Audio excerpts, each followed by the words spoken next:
प्राचीन समय की बात है। मगध राज्य के एक समृद्ध नगर में एक अमीर व्यापारी रहता था जिसका नाम समरजीत था। समरजीत के पास धन दौलत की कोई कमी नहीं थी, परंतु वह स्वभाव से बहुत ही अहंकारी और निर्दयी था। उसे दूसरों को नीचा दिखाने और तकलीफ देने में आनंद आता था। वह गरीबों का मजाक उड़ाता, अपने नौकरों से दुर्व्यवहार करता और बाजार में छोटे व्यापारियों को परेशान करके खुश होता। लोग उसके क्रूर स्वभाव से डरते थे और उससे बचने की कोशिश करते थे, लेकिन उसकी संपत्ति और शक्ति के कारण कोई भी उससे विरोध करने की हिम्मत नहीं करता था। समरजीत को यह बहुत अच्छा लगता था कि लोग उससे डरे। वह जब भी सड़क पर निकलता तो जानबूझकर रास्ते में चल रहे लोगों को धक्का दे देता और हंसता। किसी गरीब भिखारी को कुछ देने के बजाय वह उसका मजाक उड़ाता और कहता, मेहनत करो, भीख मांगने से कुछ नहीं मिलेगा। अगर कोई नौकर गलती से उसके कपड़ों पर हाथ भी रख देता तो वह उसे निर्दयता से पीटता। एक दिन नगर में यह खबर फैली कि महान तपस्वी गौतम बुद्ध पास के एक विहार में ठहरे हुए हैं और वहां प्रवचन देंगे। नगर के लोग उनकी शिक्षाओं को सुनने के लिए उत्सुक थे। समरजीत को भी इस बात की खबर लगी, लेकिन उसे कोई रुचि नहीं थी। उसने मजाक उड़ाते हुए कहा, भला कोई सन्यासी क्या सिखाएगा? जीवन में सुख तो धन, वैभव और शक्ति से ही मिलता है। लेकिन जब उसने देखा कि नगर के प्रतिष्ठित व्यापारी और राजा के मंत्री भी बुद्ध के प्रवचन में जा रहे हैं तो उसे लगा कि उसे भी वहां जाना चाहिए, ताकि लोग यह न सोचें कि वह किसी से कम है। समरजीत भारी ठाठ बाट के साथ विहार पहुंचा। वहां पहले से ही बहुत लोग बैठे हुए थे और बुद्ध की वाणी सुन रहे थे। उन्होंने कहा, क्रोध, अहंकार और दूसरों को दुख देने की प्रवृत्ति आत्मा को कमजोर बनाती है। सच्चा आनंद दूसरों को सुख देने में है, न कि उन्हें पीड़ा देने में। समरजीत ने यह सुना और हंसते हुए कहा, महाराज, क्या सच में दूसरों को सुख देने से आनंद मिलता है? मुझे तो दूसरों को सताने में ही आनंद आता है। जब मैं किसी का अपमान करता हूं तो मुझे खुशी मिलती है। जब मैं किसी को रुलाता हूं तो मुझे ताकत का एहसास होता है। आपकी बातें मेरे लिए निरर्थक हैं। बुद्ध ने शांत भाव से उसकी ओर देखा और मुस्कुराए। उन्होंने कहा, ठीक है, मैं तुम्हें एक प्रश्न पूछता हूं। यदि कोई व्यक्ति तुम्हें एक उपहार दे और तुम उसे स्वीकार न करो तो वह उपहार किसके पास रहेगा? समरजीत ने उत्तर दिया, स्वाभाविक है, वह उपहार उसी व्यक्ति के पास रहेगा जिसने उसे दिया था।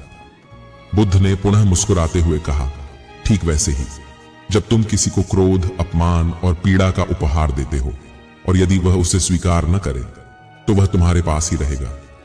तुम जिस पीड़ा को दूसरों को देने का प्रयास करते हो वह वास्तव में तुम्हारे ही भीतर रहती है। यही कारण है कि तुम कभी भी वास्तव में शांत और संतुष्ट महसूस नहीं करते। तुम्हारी खुशी दूसरों को दुखी करने पर टिकी हुई है, लेकिन क्या तुमने कभी यह सोचा है कि यह खुशी कितनी अस्थायी है? तुम्हारे पास सब कुछ है, लेकिन फिर भी तुम्हें भीतर से सच्ची शांति नहीं मिली। बुद्ध की बातें सुनकर समरजीत कुछ पल के लिए चुप हो गया। उसने कभी इस दृष्टिकोण से सोचा ही नहीं था। वह हमेशा दूसरों को तकलीफ देकर प्रसन्न होता था, लेकिन यह पहली बार था जब किसी ने यह बताया कि वह जो भी नकारात्मकता दूसरों को दे रहा था वह वास्तव में उसी के भीतर बनी रहती थी। लेकिन समरजीत अपने अहंकार के कारण तुरंत हार मानने वालों में से नहीं था। उसने बुद्ध से कहा, आपकी बातें दिलचस्प हैं, लेकिन जीवन में शक्ति और संपत्ति ही सबसे महत्वपूर्ण चीजें हैं। जो कमजोर होते हैं वे ही दयालुता की बातें करते हैं। बुद्ध ने मुस्कुराते हुए एक और कहानी सुनाई। एक राजा था जिसके पास अपार धन दौलत थी, लेकिन वह हमेशा क्रोधित रहता था। उसके पास सब कुछ था, परंतु रात को वह चैन से सो नहीं पाता था। एक दिन उसने देखा कि एक गरीब आदमी सड़क किनारे एक वृक्ष के नीचे लेटा हुआ गहरी नींद में सो रहा था। राजा को यह देखकर आश्चर्य हुआ कि जिसके पास कुछ भी नहीं था वह इतने आनंद से सो रहा था, और जिसके पास सब कुछ था वह बेचैन था। राजा ने समझा कि सच्ची शांति बाहरी चीजों में नहीं बल्कि आंतरिक संतोष में होती है। समरजीत को अब धीरे धीरे यह एहसास होने लगा कि उसके पास सब कुछ होते हुए भी उसे कभी वास्तविक संतोष नहीं मिला। वह हर समय दूसरों को सताने में लगा रहता था, लेकिन आज पहली बार उसे यह महसूस हुआ कि शायद यही कारण था कि वह स्वयं भी भीतर से अशांत था। समरजीत ने बुद्ध से पूछा, यदि मैंने जीवन भर केवल दूसरों को दुख दिया है तो क्या अब भी मेरे लिए सुधार की कोई संभावना है? बुद्ध ने उत्तर दिया, हर व्यक्ति के लिए सुधार संभव है यदि वह वास्तव में परिवर्तन चाहता है। जल को गंदा करने में एक पल लगता है, लेकिन यदि तुम धीरे धीरे स्वच्छ जल उसमें मिलाते जाओ तो एक दिन वह पूरी तरह निर्मल हो जाता है। ठीक वैसे ही यदि तुम धीरे धीरे अपनी बुरी आदतें छोड़कर अच्छे कर्म करने लगो तो तुम्हारा हृदय भी शुद्ध हो जाएगा। समरजीत ने यह सुना और उसने निश्चय किया कि वह अपने जीवन को बदलने का प्रयास करेगा। उसने सबसे पहले अपने नौकरों से क्षमा मांगी और उनके साथ सम्मान से पेश आने लगा। उसने गरीबों को दान देना शुरू किया, लेकिन यह भी समझा कि केवल दान देना ही पर्याप्त नहीं है, बल्कि उन्हें आत्मनिर्भर बनाना भी महत्वपूर्ण है। कुछ महीनों में ही उसका व्यवहार बदल गया। लोग जो पहले उससे डरते थे अब उसे सम्मान देने लगे। वह धीरे धीरे समझ गया कि सच्चा आनंद दूसरों को सताने में नहीं बल्कि उन्हें खुश करने में है। समय बीतता गया और समरजीत अब पहले जैसा निर्दयी व्यक्ति नहीं रहा। वह पहले दूसरों को दुख देकर खुश होता था, लेकिन अब उसे दूसरों की मदद करके सच्ची खुशी मिलती थी। वह समझ गया था कि क्रूरता से अर्जित आनंद अस्थायी होता है, जबकि सच्ची खुशी करुणा और प्रेम में निहित होती है। गौतम बुद्ध की शिक्षा ने उसका जीवन बदल दिया था। अब जब भी कोई उसे देखता तो वह पहले की तरह डरता नहीं था, बल्कि उसकी ओर आदर और प्रेम से देखता था। यह देखकर समरजीत को वह आनंद मिलता था जो उसे पहले कभी नहीं मिला था। इस प्रकार अहंकारी और निर्दयी समरजीत करुणा और प्रेम का अनुयायी बन गया और उसने सच्ची शांति प्राप्त की। चलिए अब आज की अंतिम कहानी की तरफ बढ़ते हैं। नमस्कार दोस्तों, अकेला व्यक्ति हर बार YouTube चैनल में आपका दिल से स्वागत है। तो ज्यादा समय न लेते हुए शुरू करते हैं। मानवता की बर्बादी के 7 कारणों पर आधारित एक प्रेरणादायक कहानी प्रस्तुत है। इस कहानी में उन कारणों का वर्णन किया गया है जो मानवता के पतन का कारण बनते हैं। इसमें हर कारण को स्पष्ट रूप से दिखाया गया है। साथ ही यह भी बताया गया है कि कैसे हमें इन कारणों से बचकर जीवन में सच्चे मार्ग पर चलना चाहिए। बहुत समय पहले की बात है, एक छोटे से गांव में एक व्यक्ति रहा करता था। वह व्यक्ति बहुत ही दयालु और सरल स्वभाव का था। उसका नाम सुशोधन अमर था। सुशोधन के मन में सच्चाई और अच्छाई की गहरी समझ थी। वह हमेशा दूसरों की मदद करने में विश्वास करता था और गांव के सभी लोग उसे सम्मान की नजरों से देखते थे। लेकिन एक दिन सुशोधन ने देखा कि उसका गांव बदलने लगा है। लोग अब पहले की तरह अच्छे नहीं रहे थे। एक अजीब सा बदलाव उस छोटे से गांव को घेर रहा था। लोगों की आंखों में पहले जैसी सादगी और प्यार नहीं था। एक दिन सुशोधन ने सोचा, क्या कारण है कि गांव में यह बदलाव आ रहा है? तभी एक बूढ़े संत से उसकी मुलाकात हुई, जिनका नाम देवाचार्य ने सुशोधन से कहा, बेटे, मानवता के पतन के कई कारण हैं जो समय के साथ होते जाते हैं। अगर तुम इन कारणों को समझ पाओ तो तुम अपने गांव और समाज को फिर से संजीवित कर सकते हो। संत के शब्दों ने सुशोधन को प्रेरित किया। उसने तय किया कि वह इन 7 कारणों को समझेगा और गांव के लोगों को इनसे बचने के लिए जागरूक करेगा। पहला कारण, स्वार्थी प्रवृत्तियां। सुशोधन ने देखा कि गांव के लोग अब केवल अपने स्वार्थ के बारे में सोचने लगे थे। पहले लोग एक दूसरे की मदद करते थे, लेकिन अब हर कोई अपनी ही दुनिया में खो गया था। उन्होंने दूसरों की परेशानियों पर ध्यान देना छोड़ दिया था। संत देवाचार्य ने सुशोधन से कहा, स्वार्थी प्रवृत्तियां मानवता के पतन का पहला कारण है। जब लोग केवल अपने स्वार्थ में उलझे रहते हैं तो वे दूसरों के दुख दर्द को महसूस नहीं कर पाते। यही स्वार्थ दूसरों के साथ नफरत, दुश्मनी और ईर्ष्या को जन्म देता है। सुशोधन ने ठान लिया कि वह इस स्वार्थी प्रवृत्ति को गांव में फैलने नहीं देगा। वह सबको समझाने के लिए तैयार हो गया। दूसरा कारण, अहंकार और घमंड। सुशोधन ने देखा कि कुछ लोग अपने पद और प्रतिष्ठा के कारण अहंकार में डूबे हुए थे। वे खुद को दूसरों से श्रेष्ठ मानते थे और अपने आसपास के लोगों को तुच्छ समझते थे। देवाचार्य ने कहा, अहंकार और घमंड मानवता को नष्ट कर देते हैं। जब लोग अपने अहंकार में जीते हैं तो वे न केवल दूसरों के साथ गलत करते हैं बल्कि खुद की आत्मा का भी उल्लंघन करते हैं। सुशोधन ने समझाया कि अगर हम विनम्र रहकर दूसरों का सम्मान करें तो समाज में शांति और सद्भाव रहेगा। तीसरा कारण, अनैतिकता और भ्रष्टाचार।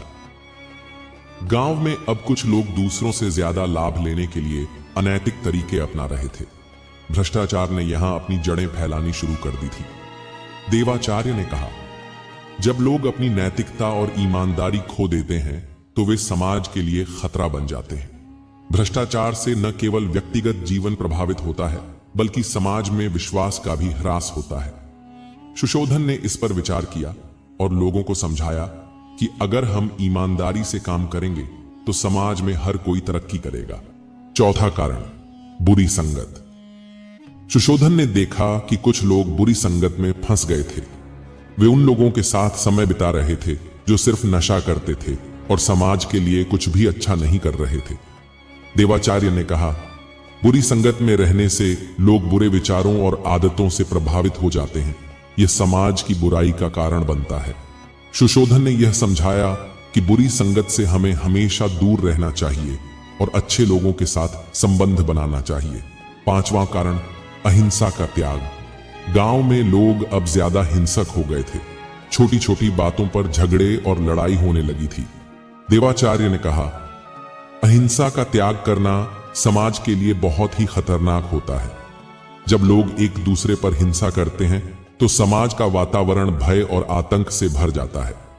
सुशोधन ने गांव वालों को समझाया कि हमें किसी भी परिस्थिति में हिंसा से बचना चाहिए और शांति से सभी समस्याओं का समाधान करना चाहिए। छठा कारण, शिक्षा का अभाव। गांव में लोग अब पढ़ाई लिखाई को महत्व नहीं दे रहे थे। शिक्षा का स्तर गिरता जा रहा था। देवाचार्य ने कहा, शिक्षा के बिना समाज का विकास नहीं हो सकता। जब लोग अपने बच्चों को शिक्षा नहीं देते तो वे केवल अंधकार में जीते हैं। सुशोधन ने लोगों से अपील की कि वे अपने बच्चों को अच्छी शिक्षा दें ताकि वे समाज में सकारात्मक बदलाव ला सकें। सातवां कारण, धार्मिक आस्थाओं का कमजोर होना। सुशोधन ने देखा कि लोग अब धार्मिक आस्थाओं को कमजोर करने लगे थे। पूजा पाठ और धार्मिक कर्मकांडों में भाग लेना बहुत कम हो गया था। देवाचार्य ने कहा, जब लोगों की धार्मिक आस्थाएं कमजोर हो जाती हैं तो वे जीवन के उद्देश्य को भूल जाते हैं। यह समाज के लिए बहुत ही खतरनाक होता है। सुशोधन ने गांव वालों को समझाया कि हमें अपने धर्म और आस्थाओं को मजबूत करना चाहिए ताकि हम सच्चे मार्ग पर चल सकें। सुशोधन ने संत देवाचार्य की बातों को ध्यान से सुना और समझा। उसने गांव में इन 7 कारणों के बारे में सभी को बताया। धीरे धीरे गांव के लोग जागरूक हुए और उन्होंने इन कारणों से बचने की ठानी। सुशोधन ने जो कदम उठाए उससे गांव में बदलाव आया। लोग एक दूसरे की मदद करने लगे, अहंकार और घमंड से दूर रहे, ईमानदारी और शिक्षा को महत्व दिया और सबसे महत्वपूर्ण बात यह थी कि वे शांति और धर्म के मार्ग पर चलने लगे। यह कहानी हमें यह सिखाती है कि अगर हम मानवता के पतन के इन कारणों से बचें तो हम अपने समाज और दुनिया को एक बेहतर स्थान बना सकते हैं। मानव सभ्यता ने प्रगति की कई ऊंचाइयों को छुआ है, लेकिन अक्सर यह सफलता किसी न किसी नैतिक या मानवीय आधार को नजरअंदाज कर हासिल की गई है। जब व्यक्ति या समाज अपने मूल सिद्धांतों से भटक जाता है तो वह बर्बादी की ओर अग्रसर हो जाता है। गौतम बुद्ध ने हजारों वर्ष पहले मनुष्य की बर्बादी के उन 7 कारणों की पहचान की थी जो आज भी उतने ही प्रासंगिक हैं। ये 7 कारण हैं: सिद्धांतों के बिना राजनीति, श्रम के बिना धन, विवेक के बिना सुख, चरित्र के बिना ज्ञान, नैतिकता के बिना व्यापार, मानवीयता के बिना विज्ञान और त्याग के बिना पूजा। ये केवल शब्द नहीं बल्कि चेतावनी है। यदि इन्हें नजरअंदाज किया जाए तो न केवल व्यक्ति बल्कि पूरी सभ्यता को विनाश का सामना करना पड़ सकता है। सिद्धांतों के बिना राजनीति लोगों को स्वार्थ और छल के जाल में फंसा देती है। श्रम के बिना धन अन्याय को जन्म देता है और विवेक के बिना सुख हमें भोगवाद की ओर ले जाता है। नैतिकता के बिना व्यापार और मानवीयता के बिना विज्ञान समाज को अनैतिकता और असमानता की खाई में धकेल देते हैं। अंत में त्याग के बिना पूजा केवल दिखावा बनकर रह जाती है। यह विचार न केवल जीवन के हर पहलू में संतुलन बनाए रखने की जरूरत को रेखांकित करता है, बल्कि यह भी सिखाता है कि किसी भी प्रगति की बुनियाद नैतिकता, ईमानदारी और मानवता पर होनी चाहिए। बर्बादी के इन कारणों को समझना और इन्हें टालना ही सच्चे सुख और सफलता की कुंजी है। यह कहानी एक छोटे से गांव में रहने वाले युवा व्यापारी शांतनु की है, जो बुद्ध के बताए 7 बर्बादी के कारणों से शिक्षा पाता है। यह कहानी हमें जीवन में विवेक, संतुलन और नैतिकता का महत्व सिखाती है। तो चलिए हम आपको इस कहानी के माध्यम से समझाते हैं कि वह 7 कारण कौन से हैं जिससे मनुष्य बर्बादी की राह पर चला जाता है। तो चलिए शुरू करते हैं। शांतनु अपने गांव का सबसे सफल व्यापारी था। उसकी आय बढ़ रही थी और वह लगातार नई संपत्तियां खरीद रहा था, लेकिन उसकी सफलता के साथ उसका अभिमान भी बढ़ता गया। उसे लगता था कि उसके पास सब कुछ है और वह दूसरों से श्रेष्ठ है। एक दिन गांव में एक वृद्ध साधु आए। उन्होंने गांव वालों को संबोधित करते हुए कहा, मनुष्य की बर्बादी के 7 कारण हैं। वह 7 कारण यह हैं: सिद्धांतों के बिना राजनीति, श्रम के बिना धन, विवेक के बिना सुख, चरित्र के बिना ज्ञान, नैतिकता के बिना व्यापार, मानवीयता के बिना विज्ञान, त्याग के बिना पूजा। शांतनु ने इन बातों को अनसुना कर दिया। उसने सोचा, ये सब मेरे जैसे सफल आदमी के लिए नहीं है। लेकिन वृद्ध साधु की बातों का महत्व उसे जल्द ही समझ में आने वाला था। शांतनु का व्यापार दिन ब दिन बढ़ रहा था, लेकिन उसने अपने श्रमिकों का शोषण शुरू कर दिया। वह उन्हें कम वेतन देता और अधिक काम करवाता। श्रमिकों के प्रति उसकी सहानुभूति खत्म हो गई थी। एक दिन उसके एक पुराने कर्मचारी रमेश ने कहा, मालिक, हमें मेहनत का पूरा फल चाहिए। आप जितना कमा रहे हैं उसमें से हमारा भी हिस्सा होना चाहिए। शांतनु ने गुस्से में रमेश को काम से निकाल दिया, लेकिन जैसे जैसे रमेश के जाने के बाद अन्य श्रमिक भी विरोध करने लगे। शांतनु का व्यापार लड़खड़ाने लगा। शांतनु ने जल्दी मुनाफा कमाने के लिए घटिया सामग्री से सामान बनाना शुरू कर दिया। ग्राहक यह बात समझ गए और धीरे धीरे उससे सामान खरीदना बंद कर दिया।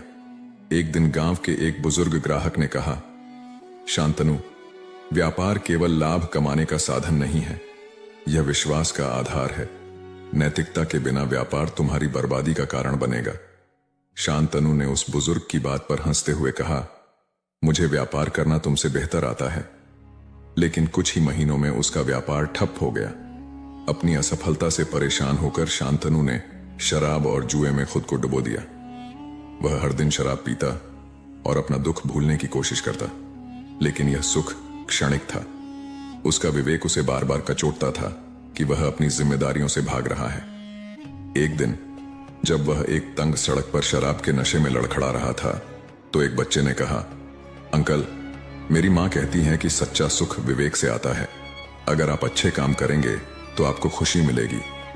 शांतनु को यह सुनकर गुस्सा आया, लेकिन बच्चा सच कह रहा था। शांतनु के ज्ञान का आधार केवल धन कमाना था। उसने अपनी शिक्षा का उपयोग केवल स्वार्थ और लाभ के लिए किया। उसने अपने दोस्तों और परिवार से भी झूठ बोलना शुरू कर दिया।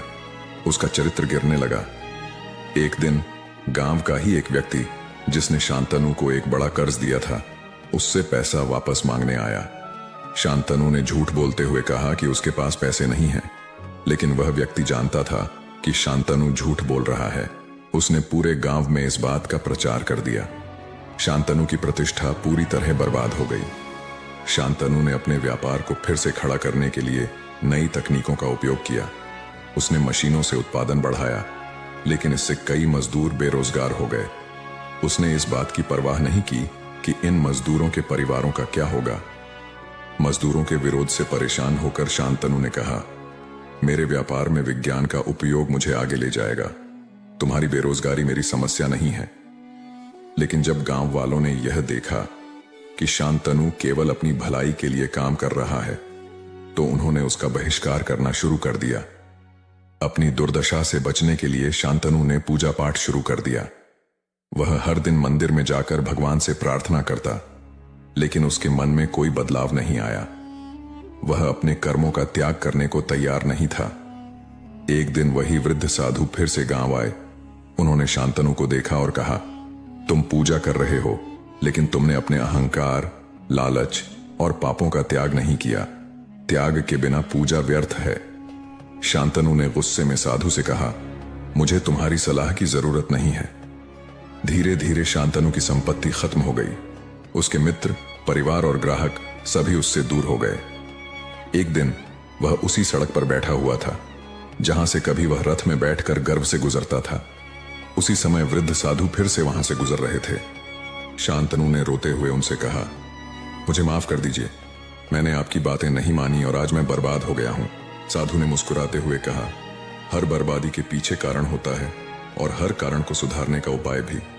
अपने जीवन में सिद्धांत, श्रम, विवेक, चरित्र, नैतिकता, मानवीयता और त्याग लाओ, तुम्हारा जीवन फिर से सफल हो जाएगा। शांतनु ने साधु के उपदेश को अपना लिया। उसने श्रमिकों से माफी मांगी, व्यापार में नैतिकता लाई और अपने चरित्र को सुधारने के लिए कड़ी मेहनत की। धीरे धीरे उसने अपनी खोई हुई प्रतिष्ठा और व्यापार को वापस पा लिया। अब शांतनु एक ऐसा व्यापारी बन गया था जो केवल लाभ नहीं बल्कि मानवता, नैतिकता और विवेक के साथ काम करता था। बुद्ध द्वारा बताए गए 7 बर्बादी के कारण केवल शब्द नहीं बल्कि जीवन जीने के नियम हैं। यह कहानी हमें सिखाती है कि सफलता और सुख के लिए नैतिकता, विवेक और त्याग का होना अनिवार्य है। दोस्तों, जाने अनजाने में हम कुछ ऐसी गलतियां कर देते हैं जिसका पछतावा हमें बाद में होता है।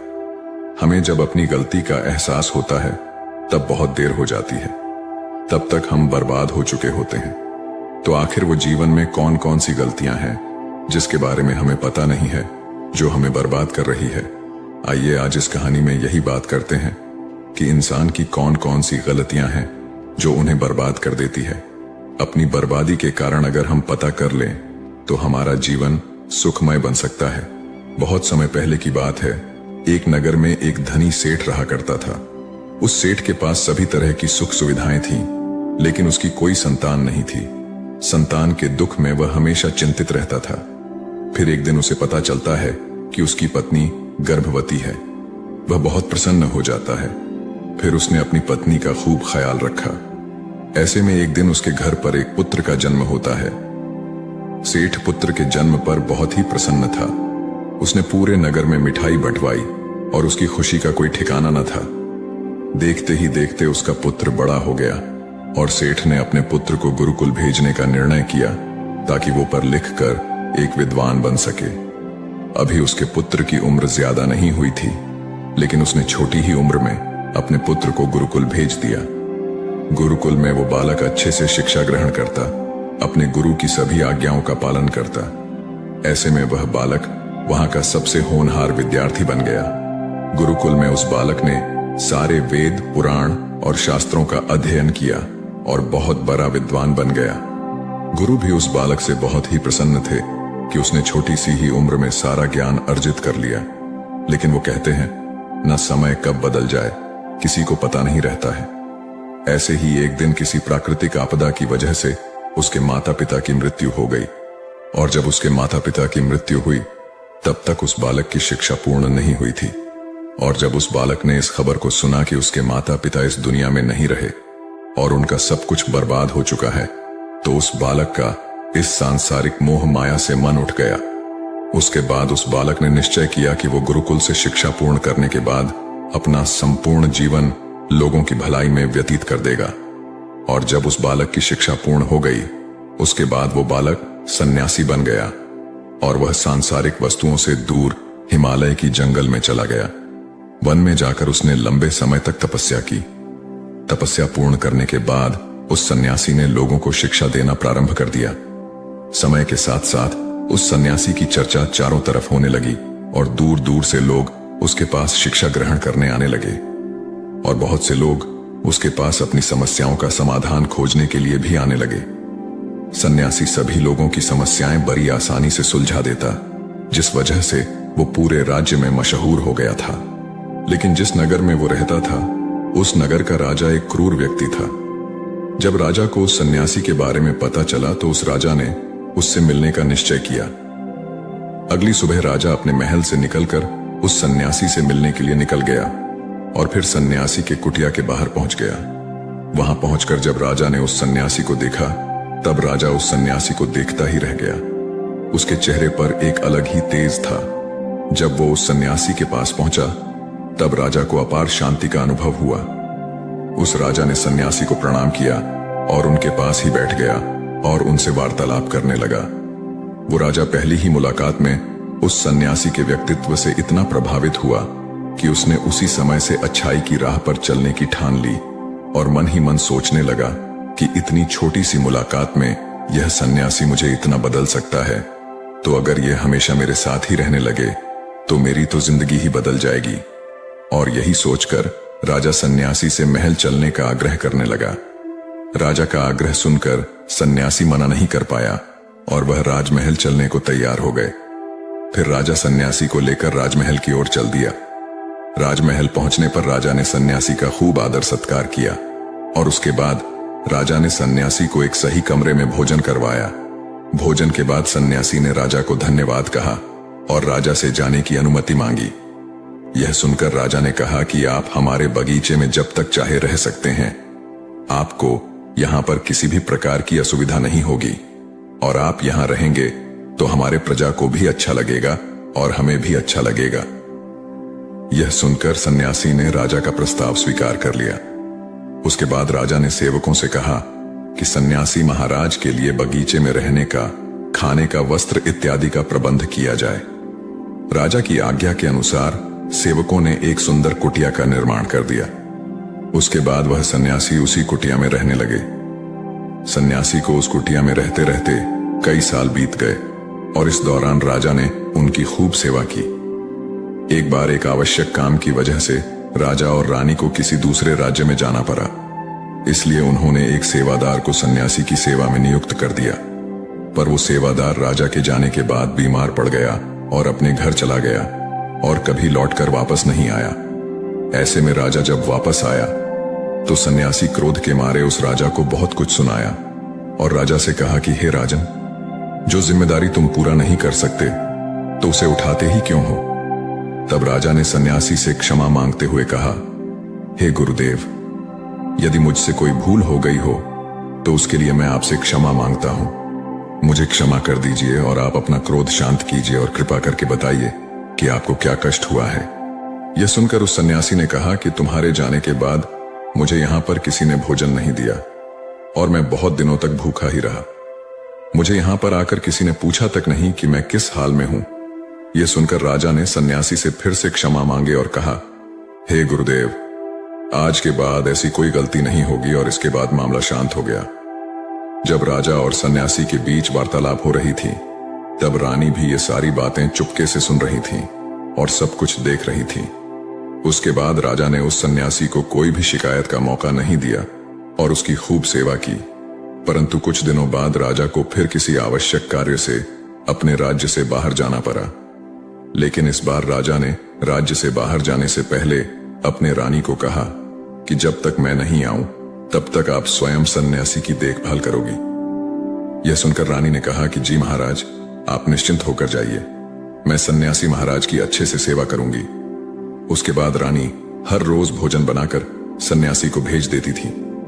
लेकिन एक दिन रानी नहाने के लिए चली गई और सन्यासी को भोजन देना भूल गई। सन्यासी ने काफी देर तक भोजन का इंतजार किया, लेकिन जब भोजन नहीं आया तो सन्यासी सोच में पड़ गया कि आज खाना क्यों नहीं आया। उसके बाद सन्यासी ने सोचा कि वो खुद महल में जाकर देखेगा कि आखिर अब तक खाना क्यों नहीं आया, और फिर वह महल पहुंच गया। जब वो महल के अंदर दाखिल हुआ, वहां उसकी नजर रानी पर पड़ी। रानी के लंबे लंबे घने काले बाल जो कि उसके कमर पर लहरा रही थी, उसकी कजरारी आंखें जो देखने मात्र से किसी को भी घायल कर दे, उसकी हिरनी जैसी चाल। रानी के इतने सुंदर रूप को देखकर सन्यासी चकित हो गया और रानी की सुंदरता सन्यासी के मन में घर कर गई और वह वहां से बिना कुछ कहे ही अपनी कुटिया में लौट आया। सन्यासी रानी के रूप की सुंदरता को भुला ना सका और वह खाना पीना छोड़कर अपनी कुटिया में पड़ा रहा। सन्यासी अपने विचारों के चलते कई दिनों तक कुछ नहीं खाया, जिस वजह से वो बहुत कमजोर हो गया। फिर कुछ समय बाद राजा वापस लौटे और जब उन्हें सन्यासी की हालत का पता चला तो वह सीधे सन्यासी से मिलने उनके कुटिया के पास पहुंच गए और बोले कि हे गुरुदेव, क्या बात है, आपको क्या हो गया है और आप इतने कमजोर कैसे हो गए? आखिर आपको किस बात की चिंता है? किस गहरी सोच में डूबे हुए हो? क्या मुझसे कोई भूल हो गई है? तब सन्यासी ने कहा कि नहीं राजन, आपसे कोई भूल नहीं हुई है। यह सुनकर राजा ने कहा, तो फिर आखिर क्या बात है, आप मुझे बताइए। मैं आपकी परेशानी जरूर हल करूंगा। यह सुनकर सन्यासी ने राजा से कहा कि हे राजन, मैं आपके रानी की अद्भुत सुंदरता को देखकर उनके विचारों में खो गया हूं और अब मैं रानी के बिना जिंदा भी नहीं रह सकता। यह बातें सुनकर राजा हैरान रह गया और कुछ देर सोचने के बाद राजा ने उस सन्यासी से कहा, मैं आपको रानी दे दूंगा। यह बात सुनते ही सन्यासी बहुत प्रसन्न हो गया। फिर राजा सन्यासी को लेकर महल चले गए और जब राजा सन्यासी को लेकर महल पहुंचे, उस दिन रानी ने सबसे सुंदर वस्त्र पहनी हुई थी। फिर राजा रानी के पास पहुंचे और रानी से कहा कि आपको इस सन्यासी की मदद करनी चाहिए। यह बहुत कमजोर पड़ गए हैं और मैं नहीं चाहता कि किसी ज्ञानी पुरुष की हत्या का कलंक मेरे सर पर लगे। उसके बाद राजा ने रानी से पूछा कि क्या आप इस कलंक को अपने सिर लेना चाहेंगे। राजा की यह बात सुनकर रानी ने राजा से पूछा कि आखिर इस सन्यासी के दुख का कारण क्या है। तब राजा ने रानी से कहा कि सन्यासी आपके अद्भुत सुंदरता के दीवाने हो गए हैं। राजा की यह बात सुनकर रानी ने कहा, राजन आप चिंता न करें, अब आप सब कुछ मेरे ऊपर छोड़ दीजिए। मुझे पता है कि मुझे अब क्या करना है। उससे आपके ऊपर न तो सन्यासी के हत्या का पाप लगेगा और न ही उससे मेरी पवित्रता का नाश होगा। रानी की यह बात सुनकर राजा ने रानी को सन्यासी को सौंप दिया। उसके बाद सन्यासी रानी को लेकर कुटिया में पहुंचे। कुटिया के अंदर दाखिल होकर रानी ने सन्यासी से कहा कि हमें रहने के लिए घर चाहिए, हम इस झोपड़ी में नहीं रह सकते। यह सुनकर सन्यासी राजा के पास गया और राजा से जाकर बोला कि हे राजन, हमें रहने के लिए एक घर चाहिए। सन्यासी की बात सुनकर राजा ने उनके लिए घर का प्रबंध कर दिया। फिर सन्यासी रानी को लेकर घर पहुंचा। जब रानी सन्यासी के साथ उस घर पर पहुंची, तब रानी ने कहा कि यह घर तो बहुत गंदा है और इसकी हालत बहुत खराब है, मैं इस घर में नहीं रह सकती। यह सुनकर फिर से वो सन्यासी राजा के पास गया और राजा के पास जाकर बोला, हे राजन, आपने जो हमें घर दिया है उस घर की हालत बहुत खराब है। सन्यासी की बात सुनकर राजा ने घर की हालत ठीक करवा दी।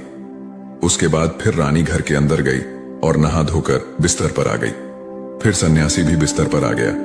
फिर उसके बाद रानी ने सन्यासी से कहा कि आपको पता है आप कौन हैं और अब आप क्या बन गए हैं। आप एक महान सन्यासी थे जिसके लिए राजा स्वयं सारी सुविधाएं उपलब्ध कराते थे।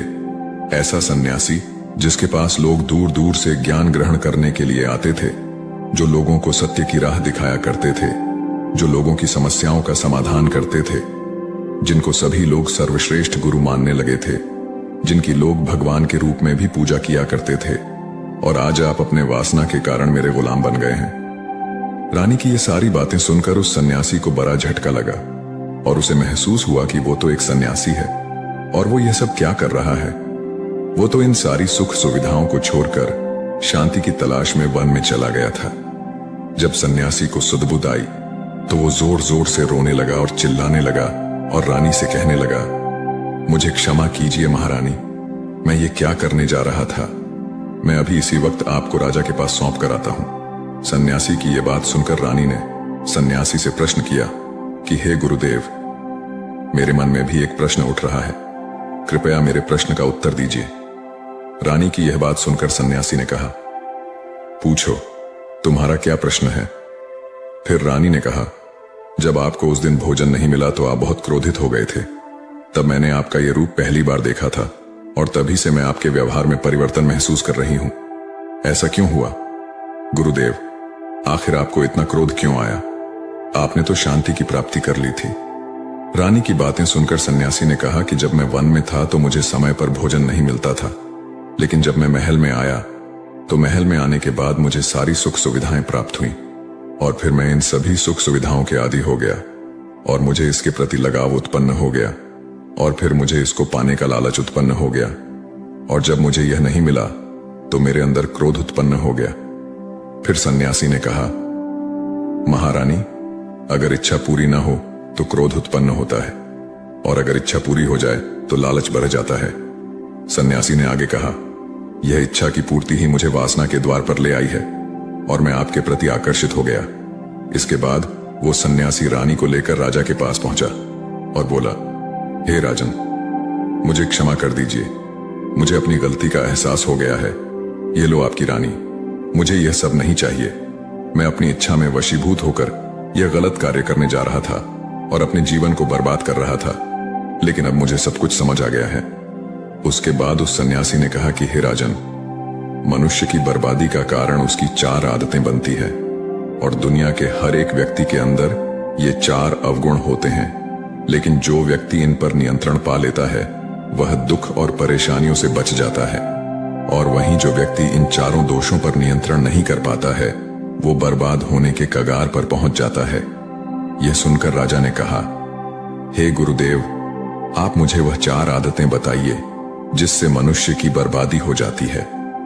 फिर सन्यासी ने राजा को मनुष्यों को बर्बाद कर देने वाली 4 आदतों के बारे में बताया कि हे राजन, मनुष्यों को बर्बाद करने वाली पहली आदत है उसकी इच्छा, क्योंकि इच्छा ही दुनिया के हर एक व्यक्ति के अंदर पहला अवगुण होता है, और जो व्यक्ति अपनी इच्छाओं को नियंत्रण में नहीं रख पाता है वह जीवन में किसी भी जगह सफल नहीं हो पाता है, क्योंकि जैसे ही उसकी एक इच्छा पूरी होती है वह दूसरे की ओर बढ़ाने लगता है, और दूसरी पूरी होती है तो तीसरी इच्छा उसके मन में जागृत हो जाती है, और फिर ऐसा करते करते इच्छाओं पर नियंत्रण न होने के कारण इंसान के मन में संतोष का भाव नहीं आ पाता है और इसी जाल में उलझा रहता है, दुखी रहता है।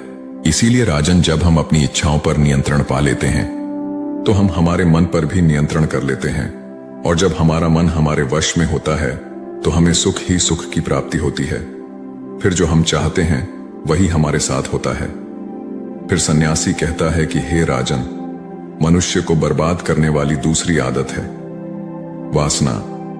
वासना का जन्म हमारे मन में उठने वाली इच्छाओं से होता है। जिस प्रकार इच्छाओं का कोई अंत नहीं होता, उसी तरह मनुष्य वासना के जाल में फंसता ही चला जाता है। वासना में वशीभूत होकर इंसान को कुछ भी नहीं नजर आता है।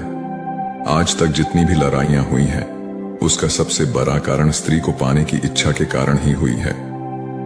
स्त्री के प्रेम में वशीभूत होकर आज से पहले कई राजा महाराजाओं ने युद्ध किया है। रावण एक बड़ा बुद्धिमान व्यक्ति था, लेकिन वह माता सीता की सुंदरता से वशीभूत होकर अपने आप को बर्बाद कर लिया। उसकी मृत्यु का कारण एक स्त्री ही बनी थी। कई राजा महाराजा तो युद्ध में इसलिए हार गए क्योंकि वो लोग स्त्रियों से रासलीला रचाने में ही रह गए। ईश्वर ने तो स्त्री की उत्पत्ति इस संसार को बनाने के लिए की है, लेकिन आजकल लोगों ने इसे अपना वासना का रूप बना लिया है। स्त्री को अपने मनोरंजन का सामान सोचने लगे हैं, और जब उन्हें अपना ये मनोरंजन नहीं मिलता तो वो पागल हो जाते हैं और न जाने क्या क्या कर बैठते हैं। इसलिए हे राजन, जितना हो सके उतना वासना से दूर रहना चाहिए। फिर सन्यासी कहते हैं कि हे राजन, मनुष्य को बर्बाद करने वाली तीसरी आदत है क्रोध, क्योंकि जब मनुष्य की वासना की पूर्ति नहीं होती है तो उसके अंदर क्रोध उत्पन्न हो जाता है, और जब व्यक्ति को क्रोध आता है तो उस पर उसका नियंत्रण नहीं होता है, और फिर वह क्रोध में आकर कई गलत निर्णय ले लेता है। क्रोध में व्यक्ति दूसरों को भला बुरा कह देता है, गालियां भी निकाल देता है, और जब उनका क्रोध शांत होता है तो उन्हें अपनी गलतियों का एहसास होता है, लेकिन तब तक तो सब कुछ बर्बाद हो चुका होता है। क्रोध के कारण मनुष्य के कई बने बनाए काम बिगड़ जाते हैं। जब मनुष्य के अंदर क्रोध उत्पन्न होता है तो वह अंदर से बहुत कमजोर हो जाता है, और एक कमजोर मनुष्य जीवन में कुछ नहीं कर सकता है, उसे कभी भी सफलता नहीं मिलती है। फिर सन्यासी कहता है, हे राजन, मनुष्य को बर्बाद करने वाली चौथी आदत है लालच। हे राजन, लालच का फल सदैव ही बुरा होता है। लालच में पड़कर हम बहुत लोगों का बुरा कर देते हैं। हर मनुष्य के जीवन में ऐसे अवसर अवश्य आते हैं जब वो लालच कर बैठता है, और अधिक पाने की लालसा में वो कुछ ऐसा कर जाता है जिससे जो उसके पास था वो भी वह खो देता है, क्योंकि जैसे ही व्यक्ति की एक इच्छा पूरी होती है उसका लालच भी बढ़ जाता है और उसके मन में और कई सारे आकांक्षाएं जन्म लेने लगती हैं। जो व्यक्ति अपने जीवन में लालच करता है वो कामयाबी से भी धीरे धीरे दूर हो जाता है, अगर हम समय रहते ही अपने लालच को त्याग दें और उसके फेरे में न पड़े तो हम एक सफल व्यक्ति अवश्य बन सकते हैं। फिर अंत में सन्यासी कहता है कि हे राजन, अगर मनुष्य इन 4 आदतों को छोड़ देता है तो उसे जीवन में सफल होने से कोई नहीं रोक सकता है। मैं तो एक सन्यासी होकर इन आदतों में पड़ गया और खुद को बर्बाद करने लगा। तो सोचिए, एक साधारण मनुष्य के साथ क्या हो सकता है। इसलिए हे राजन, इन 4 आदतों से मनुष्य को हमेशा दूर रहना चाहिए। एक बार की बात है, एक लड़का अत्यंत जिज्ञासु था। जहां भी उसे कोई नई चीज सीखने को मिलती वह उसे सीखने के लिए तत्पर हो जाता। उसने एक तीर बनाने वाले से तीर बनाना सीखा, नाव बनाने वाले से नाव बनाना सीखा, मकान बनाने वाले से मकान बनाना सीखा, बांसुरी वाले से बांसुरी बनाना सीखा। इस प्रकार वह अनेक कलाओं में प्रवीण हो गया। लेकिन उसमें थोड़ा अहंकार आ गया। वह अपने परिजनों व मित्रों से कहता, इस पूरी दुनिया में मुझ जैसा प्रतिभा का धनी कोई नहीं होगा। एक शहर में गौतम बुद्ध का आगमन हुआ। उन्होंने जब उस लड़के की कला और अहंकार दोनों के विषय में सुना तो मन में सोचा कि इस लड़के को एक ऐसी कला सिखानी चाहिए जो अब तक की सीखी कलाओं से बड़ी हो। वे भिक्षा का पात्र लेकर उसके पास गए। लड़के ने पूछा, आप कौन हैं? बुद्ध बोले, मैं अपने शरीर को नियंत्रण में रखने वाला एक आदमी हूं। लड़के ने उन्हें अपनी बात स्पष्ट करने के लिए कहा। तब उन्होंने कहा, जो तीर चलाना जानता है वह तीर चलाता है, जो नाव चलाना जानता है वह नाव चलाता है, जो मकान बनाना जानता है वह मकान बनाता है, मगर जो ज्ञानी है वह स्वयं पर शासन करता है। लड़के ने पूछा, वह कैसे? बुद्ध ने उत्तर दिया, यदि कोई उसकी प्रशंसा करता है तो वह अभिमान से फूलकर खुश नहीं हो जाता, और यदि कोई उसकी निंदा करता है तो भी वह शांत बना रहता है। ऐसा व्यक्ति ही सदैव आनंद में रहता है। लड़का जान गया कि सबसे बड़ी कला स्वयं को वश में रखना है। कथा सार यह है कि आत्मनियंत्रण जब सध जाता है तो संभव आता है, और यही संभव अनुकूल प्रतिकूल दोनों स्थितियों में हमें प्रसन्न रखता है। सिद्धार्थ ने मौन का महत्व समझाया। कथा सिद्धार्थ के जीवन के उस दौर की है जब वे बुद्धत्व को प्राप्त नहीं हुए थे और निरंजना नदी के तटीय वनों में वृक्ष के नीचे ध्यान करते थे। सिद्धार्थ प्रतिदिन ध्यान करने के बाद पास के किसी गांव में चले जाते और भिक्षा मांगकर लौट आते। कुछ दिनों के बाद उन्होंने भिक्षाटन पर जाना बंद कर दिया, क्योंकि एक गांव के प्रधान की छोटी बेटी सुजाता उनके लिए नित्य भोजन लाने लगी। सिद्धार्थ को वह बड़े स्नेह से भोजन कराती थी। कुछ दिनों बाद उसी गांव का एक चरवाहा भी सिद्धार्थ से प्रभावित होकर उनके पास आने लगा। उसका नाम स्वस्थ था। एक दिन स्वस्थ से सिद्धार्थ बातें कर रहे थे कि सुजाता भोजन लेकर आई। जैसे ही सिद्धार्थ ने भोजन करना शुरू किया, उन्होंने बातचीत बंद कर दी।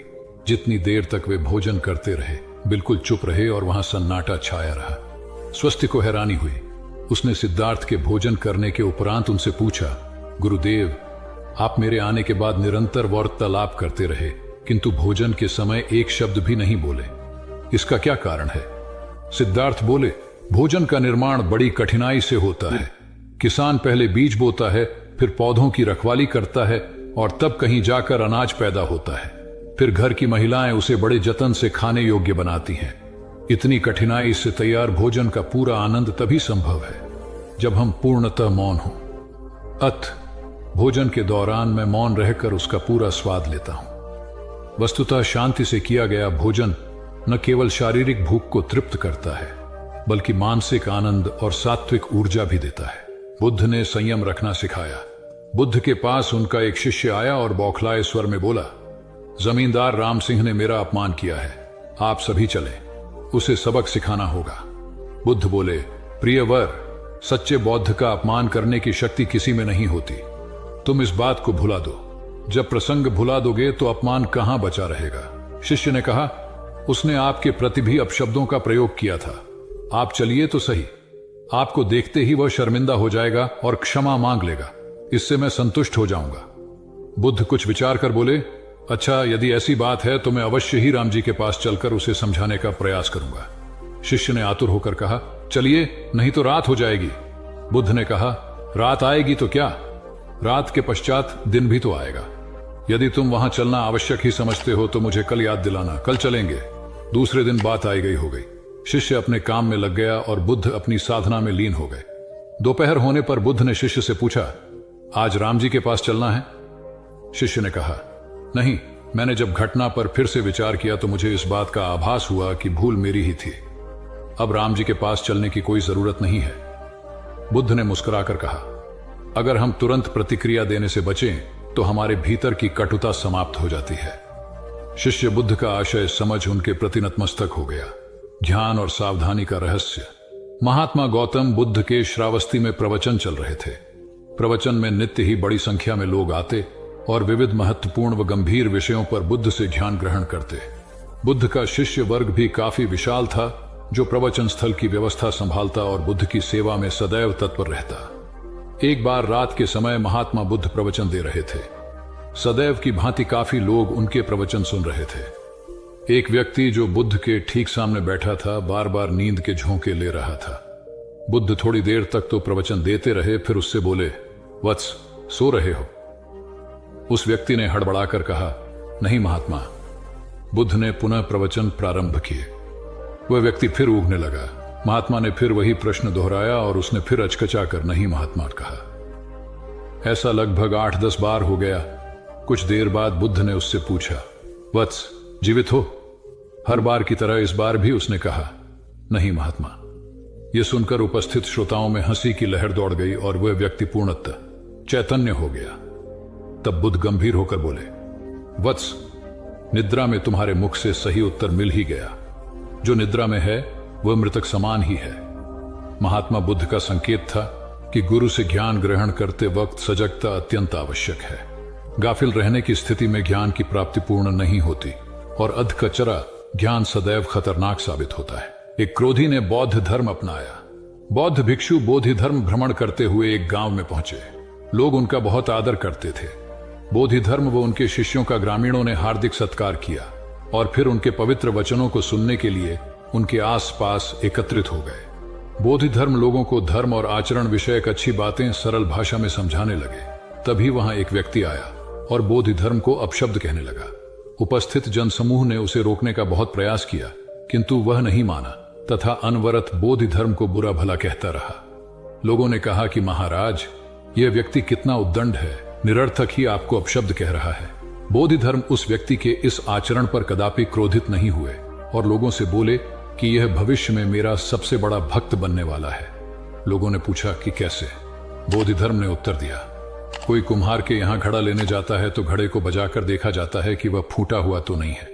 जब 1-2 रुपए के घड़े को कोई इतनी परखक कर सकता है तो भला जिसे गुरु मानना है उसे 10-20 गालियां दिए बगैर कैसे पहचानेगा? पहले वह परीक्षा लेगा कि गुरु में धैर्य, आक्रोश व समता भाव कितना है। ये जानने के बाद ही तो वह गुरु को स्वीकारेगा। इसलिए यह व्यक्ति मुझे निरर्थक ही अपशब्द नहीं कह रहा है। और आगे चलकर वास्तव में वह व्यक्ति बोधि धर्म का सबसे बड़ा भक्त बना। किसी को शिक्षा देने से पूर्व स्वयं का आचरण भी तदनुरूप होना चाहिए, तभी गुरु का महान पद मिलता है। वस्तुतः गुरु की गुरुता तभी स्वीकारी जाती है जबकि उसमें सदाचरण के सभी लक्षण मौजूद हों। साधना का महत्व। महात्मा बुद्ध ज्ञान प्राप्ति के लिए घोर तप में लगे थे। उन्होंने शरीर को काफी कष्ट दिया, यात्राएं की, घने जंगलों में कठिन साधना की, पर आत्मज्ञान की प्राप्ति नहीं हुई। निराश हो बुद्ध सोचने लगे, मैंने अभी तक कुछ भी प्राप्त नहीं किया, अब आगे क्या कर पाऊंगा? निराशा, अविश्वास के इन नकारात्मक भावों ने उन्हें क्षुब्ध कर दिया। कुछ ही क्षणों के बाद उन्हें प्यास लगी। वे थोड़ी दूर स्थित एक झील तक पहुंचे। वहां उन्होंने एक दृश्य देखा कि एक नहीं सी गिलहरी के 2 बच्चे झील में डूब गए। पहले तो वह गिलहरी जड़वत बैठी रही, फिर कुछ देर बाद उठकर झील के पास गई, अपना सारा शरीर झील के पानी में भिगोया और फिर बाहर आकर पानी झाड़ने लगी। ऐसा वह बार बार करने लगी। बुद्ध सोचने लगे कि इस गिलहरी का प्रयास कितना मूर्खतापूर्ण है। क्या कभी यह इस झील को सुखा सकेगी? किंतु गिलहरी का यह क्रम लगातार जारी था। बुद्ध को लगा मानो गिलहरी कह रही हो कि यह झील कभी खाली होगी या नहीं, यह मैं नहीं जानती, किंतु मैं अपना प्रयास नहीं छोड़ूंगी। अतः उस छोटी सी गिलहरी ने भगवान बुद्ध को अपने लक्ष्य मार्ग से विचलित होने से बचा लिया। वे सोचने लगे कि जब यह नन्ही गिलहरी अपने लघु सामर्थ्य से झील को सुखा देने के लिए दृढ़ संकल्पित है तो मुझ में क्या कमी है? मैं तो इससे 1000 गुना अधिक क्षमता रखता हूं। यह सोचकर गौतम बुद्ध पुनः अपनी साधना में लग गए और एक दिन बोधिवृक्ष तले उन्हें ज्ञान का आलोक प्राप्त हुआ। ये कथा असफलता के बावजूद प्रयासों की निरंतरता पर बल देती है। यदि हम प्रयास करना न छोड़े तो एक न एक दिन लक्ष्य की प्राप्ति हो ही जाती है। बुद्ध का समत्व भाव। गौबुद्ध निर्जन जंगल में एक पहाड़ी पर बैठे ध्यान कर रहे थे। वहां चारों ओर शांति थी, कहीं कोई शोर नहीं था। ध्यान करने के लिए इससे उपयुक्त स्थान और कहीं नहीं हो सकता, यही सोचकर बुद्ध ने इसे चुना था। अचानक इस नीरवता को एक कोलाहल ने भंग कर दिया। कुछ दुष्चरित्र लोग एक वेश्या को लेकर वहां आमोद प्रमोद के लिए आ धमके। एक क्षण में वातावरण की पवित्रता भंग हो गई और शांति अशांति में बदल गई। उन लोगों ने मदिरापन शुरू कर दिया। इसी बीच वेश्या अवसर पाकर भाग गई। उन दुष्टों ने उसे वस्त्र विहीन कर दिया था। जब मदिरा का नशा थोड़ा उतरा तो वे लोग उसे खोजने निकले। थोड़ी दूर जाने पर उन्हें ध्यानस्थ बुद्ध दिखाई दिए। उन्होंने बुद्ध का ध्यान भंग कर पूछा, क्या तुमने यहां से किसी को जाते देखा? बुद्ध के नहीं कहने पर उन्होंने फिर पूछा, क्या तुमने एक सुंदर स्त्री को यहां से जाते देखा?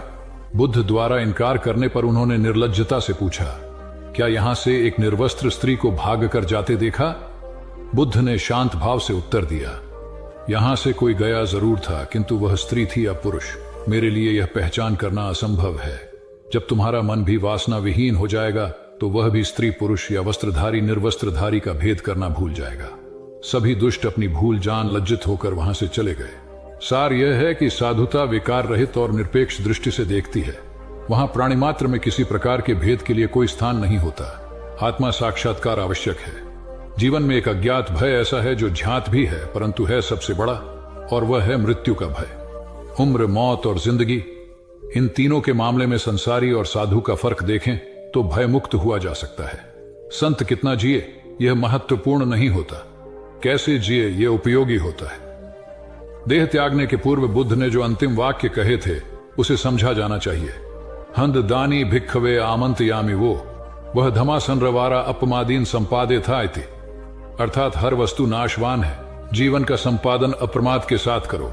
आलस्य के साथ वासना का समावेश हो जाए तो प्रमाद शुरू होता है। बुद्ध ने अपने भिक्षुओं को अपनी अंतिम क्रिया के बारे में भी विस्तार से समझा दिया था।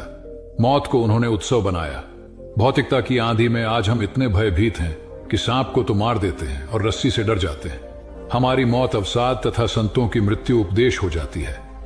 इसे दिव्य बनाने का प्रयास उम्र के हर पल में और जिंदगी के हर पड़ाव पर सतत करना होगा। कहते हैं जब बुद्ध संसार से गए तो उनकी उम्र 80 वर्ष थी, लेकिन संत समाज मानता है कि वे 40 साल के थे, क्योंकि जब वे 40 वर्ष के थे तब एक पीपल के वृक्ष के नीचे 7 दिन सतत समाधि में रहे और तभी उन्हें पूर्णिमा के दिन बुद्धत्व प्राप्त हुआ था। उसके बाद वे 40 वर्ष और जीवित रहे। अध्यात्म कहता है उम्र तो उसी को मानेंगे जिन क्षणों में आप स्वयं को जान गए। इसलिए याद रखें, कितना जिए यह संसार का समीकरण है, कैसा जिए यह अध्यात्म का गणित है। कौन कौन मोक्ष चाहते हैं? प्रवचन को समाप्ति के बाद भगवान गौतम बुद्ध के पास कई लोग आते थे और अपनी जिज्ञासाओं का समाधान प्राप्त करते थे। एक दिन एक ग्रामीण गौतम बुद्ध के पास आया और बोला, भगवान, आप कई वर्षों से शांति, सत्य और मोक्ष की बात लोगों को समझा रहे हैं, किंतु अब तक कितने लोगों को मोक्ष मिला है? बुद्ध ने कहा, तुम कल आना, तब मैं तुम्हारी बात का उत्तर दूंगा, किंतु आने से पहले एक काम करना, पूरे गांव का चक्कर लगाते हुए सभी लोगों से पूछ कर आना कि कौन कौन शांति चाहते हैं और कौन कौन सत्य एवं मोक्ष। अगले दिन उस ग्रामीण ने घंटों गांव का चक्कर लगाया, किंतु उसे एक भी व्यक्ति ऐसा नहीं मिला जो शांति, सत्य और मोक्ष चाहता हो। कोई धन चाहता था तो कोई यश, किसी को संतान चाहिए थी तो किसी को दीर्घायु। ग्रामीण बुद्ध के पास आकर बोला, यह विचित्र गांव है भगवान, कोई कुछ चाहता तो कोई कुछ, लेकिन शांति, सत्य और मोक्ष चाहने वाला कोई नहीं है। तब बुद्ध ने उत्तर दिया, इसमें विचित्र कुछ नहीं है। हम में से प्राय सभी सुख चाहते हैं, शांति नहीं। सुख प्राप्ति के लिए वे शांति के विपरीत मार्ग पर चलते हैं, इसलिए वे सुख और शांति का मार्ग नहीं पा सकते। सार यह है कि व्यक्ति सुख की खोज भौतिकता में करता है, जो निरंतर लिप्सा को बढ़ाती है, और लिप्सा कभी शांति नहीं आने देती। शांति का मार्ग संतोष और सीमित चाह में निहित होता है, तथा शांति ही सही मायनों में सुख का वाहक है, क्योंकि सुख शरीर से बढ़कर आत्मा का विषय है। मैं आत्म विजय का प्रतीक हूं। एक बौद्ध ब्रह्मचारी ने कई देशों में घूमकर विभिन्न कलाएं सीखी। एक देश में उसने एक व्यक्ति से बाण बनाने की कला सीखी। कुछ दिनों के बाद वह अन्य देश में गया। वहां उसने नौ निर्माण कलाएं सीखी, क्योंकि वहां बहुतायत में जहाज बनाए जाते थे। फिर वह किसी तीसरे देश में गया तो कई ऐसे व्यक्तियों के संपर्क में आया जो गृह निर्माण करते थे। यहां उसने गृह निर्माण कला सीखी। इस प्रकार वह 16 देशों में गया और कई कलाओं का झांता होकर लौटा। जब वह अपने देश पहुंचा तो अहंकार ग्रस्त हो लोगों से पूछता, इस संपूर्ण पृथ्वी पर मुझ जैसा कोई चतुर व्यक्ति है? भगवान बुद्ध ने उस युवा ब्रह्मचारी से घमंड की ऐसी अति देखकर उसे एक उच्चतर कला सिखानी चाहिए। वे एक वृद्ध भिखारी का वेश बनाकर हाथ में भिक्षा पात्र लिए उसके सामने गए। ब्रह्मचारी ने बड़े अभिमान से पूछा, कौन हो तुम? बुद्ध बोले, मैं आत्मविजय का पथिक हूं। ब्रह्मचारी ने उसके कथन का अर्थ जानना चाहा तो वे बोले, ईशुकर बाण बना लेता है, नौ चालक जहाज पर नियंत्रण रख लेता है, गृह निर्माता घर भी बना लेता है, किंतु वह तो महाविद्वान नहीं होगा जो अपने शरीर और मन पर विजय पा सके। संसार की प्रशंसा व अपशब्द दोनों ही दशाओं में जिसका मन स्थिर रहे वही साधक शांति और निर्वाण को प्राप्त करता है। गौतम बुद्ध की इन बातों को सुनकर ब्रह्मचारी को अपनी भूल का एहसास हुआ। वस्तुतः अहंकार का त्याग ही ईश उपलब्धि का द्वार है, इसलिए ईश्वर की प्राप्ति के इच्छुक भक्त को अहंकार से सर्वथा मुक्त रहना चाहिए। महात्मा बुद्ध ज्ञान प्राप्ति के लिए घोर तप में लगे थे।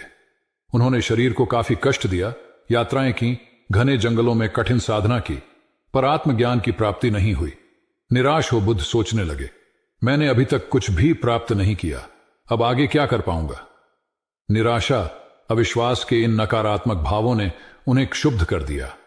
कुछ ही क्षणों के बाद उन्हें प्यास लगी। वे थोड़ी दूर स्थित एक झील तक पहुंचे। वहां उन्होंने एक दृश्य देखा कि एक नन्ही सी गिलहरी के 2 बच्चे झील में डूब गए। पहले तो वह गिलहरी जड़वत बैठी रही, फिर कुछ देर बाद उठकर झील के पास गई, अपना सारा शरीर झील के पानी में भिगोया और फिर बाहर आकर पानी झाड़ने लगी। ऐसा वह बार बार करने लगी। बुद्ध सोचने लगे कि इस गिलहरी का प्रयास कितना मूर्खतापूर्ण है, क्या कभी यह इस झील को सुखा सकेगी। किंतु गिलहरी का यह क्रम लगातार जारी था।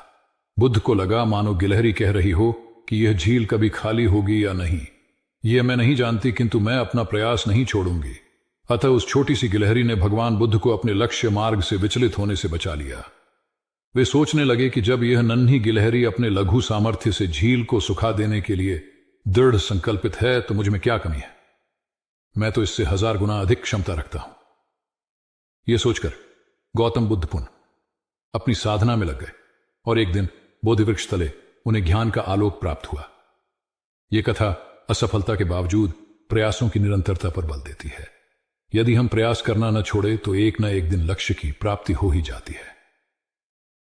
बुद्ध अपने साधना काल में एक निर्जन स्थान पर ध्यान मग्न बैठे थे। इसी स्थान पर एक यक्ष का वास था। यह बात बुद्ध को झांत नहीं थी। वे तो वहां पहुंचे और शांत वातावरण देखकर ध्यान मग्न हो गए। उस समय यक्ष वहां पर नहीं था। रात होने पर जब वह आया तो उस स्थान पर एक अनजान व्यक्ति को देखकर आग बबूला हो गया। बड़े जोर से वह दहाड़ा, किंतु बुद्ध का ध्यान भंग नहीं हुआ। यक्ष ने उन्हें हाथी का रूप धारण कर डराना चाहा, किंतु बुद्ध यथावत ध्यान मग्न बैठे रहे। उसने बुद्ध को डराने के लिए क्रमशः शेर, चीता, बाघ आदि का रूप धारण किया, किंतु बुद्ध अविचलित ही बने रहे। अंत में उसने भयंकर विषधर का रूप धारण कर उनके पैर के अंगूठे को ढंस लिया, किंतु बुद्ध पर उसके विष का भी कोई असर नहीं हुआ। वे अब भी अप्रभावित रहे। विषधर उनके शरीर पर चढ़ गया और उनके गले से लिपटकर उन्हें जोरों से काट लिया, लेकिन इतने प्रयासों के बावजूद भी बुद्ध की साधना को भंग नहीं कर पाया। थक हार कर नीचे उतर आया और उनसे कुछ कदमों की दूरी पर लेटकर अपनी थकान उतारने लगा। ध्यान पूर्ण होने पर बुद्ध ने उसकी तरफ देखा और उसे बहुत स्नेह से दुलारा। उनका निश्चल प्रेम देखकर सर्प का विष अमृत बन गया और यक्ष ने श्रद्धापूर्वक बुद्ध को नमन किया। कहानी का सार यह है कि मन की कलुषता पर एकाग्रता, स्नेह और संभव से ही विजय प्राप्त की जा सकती है। बौद्ध भिक्षु बोधि धर्म भ्रमण करते हुए एक गांव में पहुंचे। लोग उनका बहुत आदर करते थे। बोधि धर्म व उनके शिष्यों का ग्रामीणों ने हार्दिक सत्कार किया और फिर उनके पवित्र वचनों को सुनने के लिए उनके आसपास एकत्रित हो गए। बोधि धर्म लोगों को धर्म और आचरण विषयक अच्छी बातें सरल भाषा में समझाने लगे। तभी वहां एक व्यक्ति आया और बोधि धर्म को अपशब्द कहने लगा। उपस्थित जनसमूह ने उसे रोकने का बहुत प्रयास किया, किंतु वह नहीं माना तथा अनवरत बोधि धर्म को बुरा भला कहता रहा। लोगों ने कहा कि महाराज, ये व्यक्ति कितना उद्दंड है, निरर्थक ही आपको अपशब्द कह रहा है। बोधि धर्म उस व्यक्ति के इस आचरण पर कदापि क्रोधित नहीं हुए और लोगों से बोले कि यह भविष्य में मेरा सबसे बड़ा भक्त बनने वाला है। लोगों ने पूछा कि कैसे? बोधि धर्म ने उत्तर दिया, कोई कुम्हार के यहां घड़ा लेने जाता है तो घड़े को बजाकर देखा जाता है कि वह फूटा हुआ तो नहीं है। जब 1-2 रुपए के घड़े को कोई इतनी परख कर सकता है तो भला जिसे गुरु मानना है उसे 10-20 गालियां दिए बगैर कैसे पहचानेगा? पहले वह परीक्षा लेगा कि गुरु में धैर्य, आक्रोश व समता भाव कितना है। यह जानने के बाद ही तो वह गुरु को स्वीकारेगा। इसलिए यह व्यक्ति मुझे निरर्थक ही अपशब्द नहीं कह रहा है और आगे चलकर वास्तव में वह व्यक्ति बोधि धर्म का सबसे बड़ा भक्त बना। किसी को शिक्षा देने से पूर्व स्वयं का आचरण भी तदनुरूप होना चाहिए, तभी गुरु का महान पद मिलता है। वस्तुतः गुरु की गुरुता तभी स्वीकारी जाती है जबकि उसमें सदाचरण के सभी लक्षण मौजूद हों। महात्मा गौतम बुद्ध के श्रावस्ती में प्रवचन चल रहे थे। प्रवचन में नित्य ही बड़ी संख्या में लोग आते और विविध महत्वपूर्ण व गंभीर विषयों पर बुद्ध से ज्ञान ग्रहण करते। बुद्ध का शिष्य वर्ग भी काफी विशाल था, जो प्रवचन स्थल की व्यवस्था संभालता और बुद्ध की सेवा में सदैव तत्पर रहता। एक बार रात के समय महात्मा बुद्ध प्रवचन दे रहे थे। सदैव की भांति काफी लोग उनके प्रवचन सुन रहे थे। एक व्यक्ति जो बुद्ध के ठीक सामने बैठा था, बार बार नींद के झोंके ले रहा था।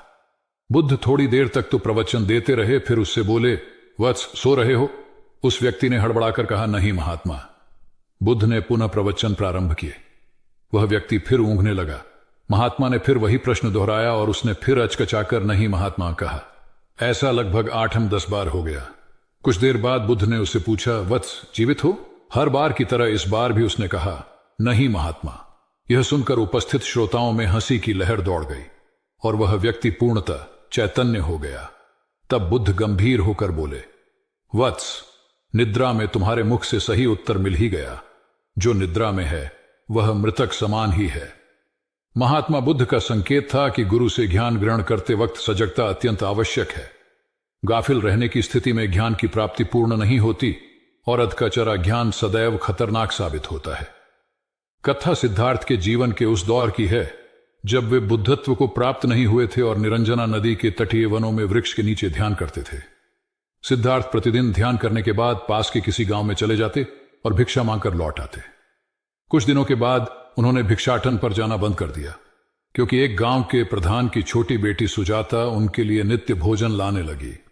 सिद्धार्थ को वह बड़े स्नेह से भोजन कराती थी। कुछ दिनों बाद उसी गांव का एक चरवाहा भी सिद्धार्थ से प्रभावित होकर उनके पास आने लगा। उसका नाम स्वस्थी था। एक दिन स्वस्थी से सिद्धार्थ बातें कर रहे थे कि सुजाता भोजन लेकर आई। जैसे ही सिद्धार्थ ने भोजन करना शुरू किया, उन्होंने बातचीत बंद कर दी। जितनी देर तक वे भोजन करते रहे, बिल्कुल चुप रहे और वहां सन्नाटा छाया रहा। स्वस्थी को हैरानी हुई। उसने सिद्धार्थ के भोजन करने के उपरांत उनसे पूछा, गुरुदेव, आप मेरे आने के बाद निरंतर वार्तालाप करते रहे, किंतु भोजन के समय एक शब्द भी नहीं बोले। इसका क्या कारण है? सिद्धार्थ बोले, भोजन का निर्माण बड़ी कठिनाई से होता है। किसान पहले बीज बोता है, फिर पौधों की रखवाली करता है और तब कहीं जाकर अनाज पैदा होता है। फिर घर की महिलाएं उसे बड़े जतन से खाने योग्य बनाती हैं। इतनी कठिनाई से तैयार भोजन का पूरा आनंद तभी संभव है जब हम पूर्णतः मौन हों। भोजन के दौरान मैं मौन रहकर उसका पूरा स्वाद लेता हूं। वस्तुतः शांति से किया गया भोजन न केवल शारीरिक भूख को तृप्त करता है, बल्कि मानसिक आनंद और सात्विक ऊर्जा भी देता है। सम्राट अशोक संपूर्ण भारत को अपने राज्य में मिलाना चाहते थे, पर कलिंग के युद्ध में हुए रक्तपात को देखकर उन्हें अत्यधिक दुख पहुंचा। उनकी महत्वाकांक्षा ने जो तबाही मचाई थी, उसे देखकर उन्हें खुद पर ग्लानि हुई। उन्होंने देखा कि लोग दर्द से कराह रहे थे। यह सब विनाश केवल उनकी महत्वाकांक्षा से हुआ था। यह सब देखकर अशोक के मन में विनाश का पथ छोड़कर नेकी के रास्ते पर चलने का विचार जगा। अशोक की राजधानी पाटलिपुत्र थी। पाटलिपुत्र अब पटना के रूप में जाना जाता है। पटना से गया भी अधिक दूर नहीं है, जहां बोधि वृक्ष के नीचे महात्मा बुद्ध को ज्ञान प्राप्त हुआ था। बुद्ध के अष्टप्रद मार्ग, शांति और दया के संदेश ने अशोक के दिलो दिमाग में इतनी उथल पुथल पैदा कर दिया कि उन्होंने उस मार्ग को अपनाने का फैसला किया। इस पथ पर चलने से उन्होंने इतिहास में अपनी अमिट छाप छोड़ी। अशोक ने अपने पुत्र को सिलोन, अब श्रीलंका, और अन्य कई लोगों को सुदूर क्षेत्रों में दूत बनाकर भेजा।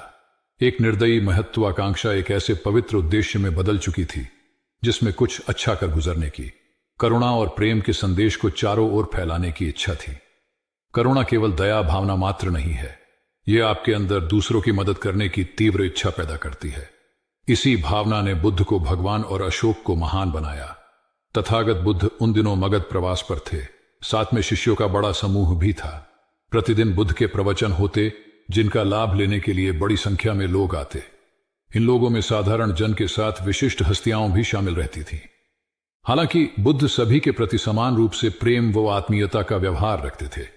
इन लोगों में नगर सेठ का पुत्र भी था, जो बड़े ध्यान से बुद्ध के प्रवचन सुनता था। वह नित्य ही बुद्ध के शिष्यों के समक्ष बुद्ध की तारीफों के पुल बांधता और धन्य धन्य भाव से घर जाता। एक दिन प्रवचन समाप्त होने के बाद उसने किसी शिष्य से कहकर बुद्ध से मिलने की हार्दिक इच्छा प्रकट की।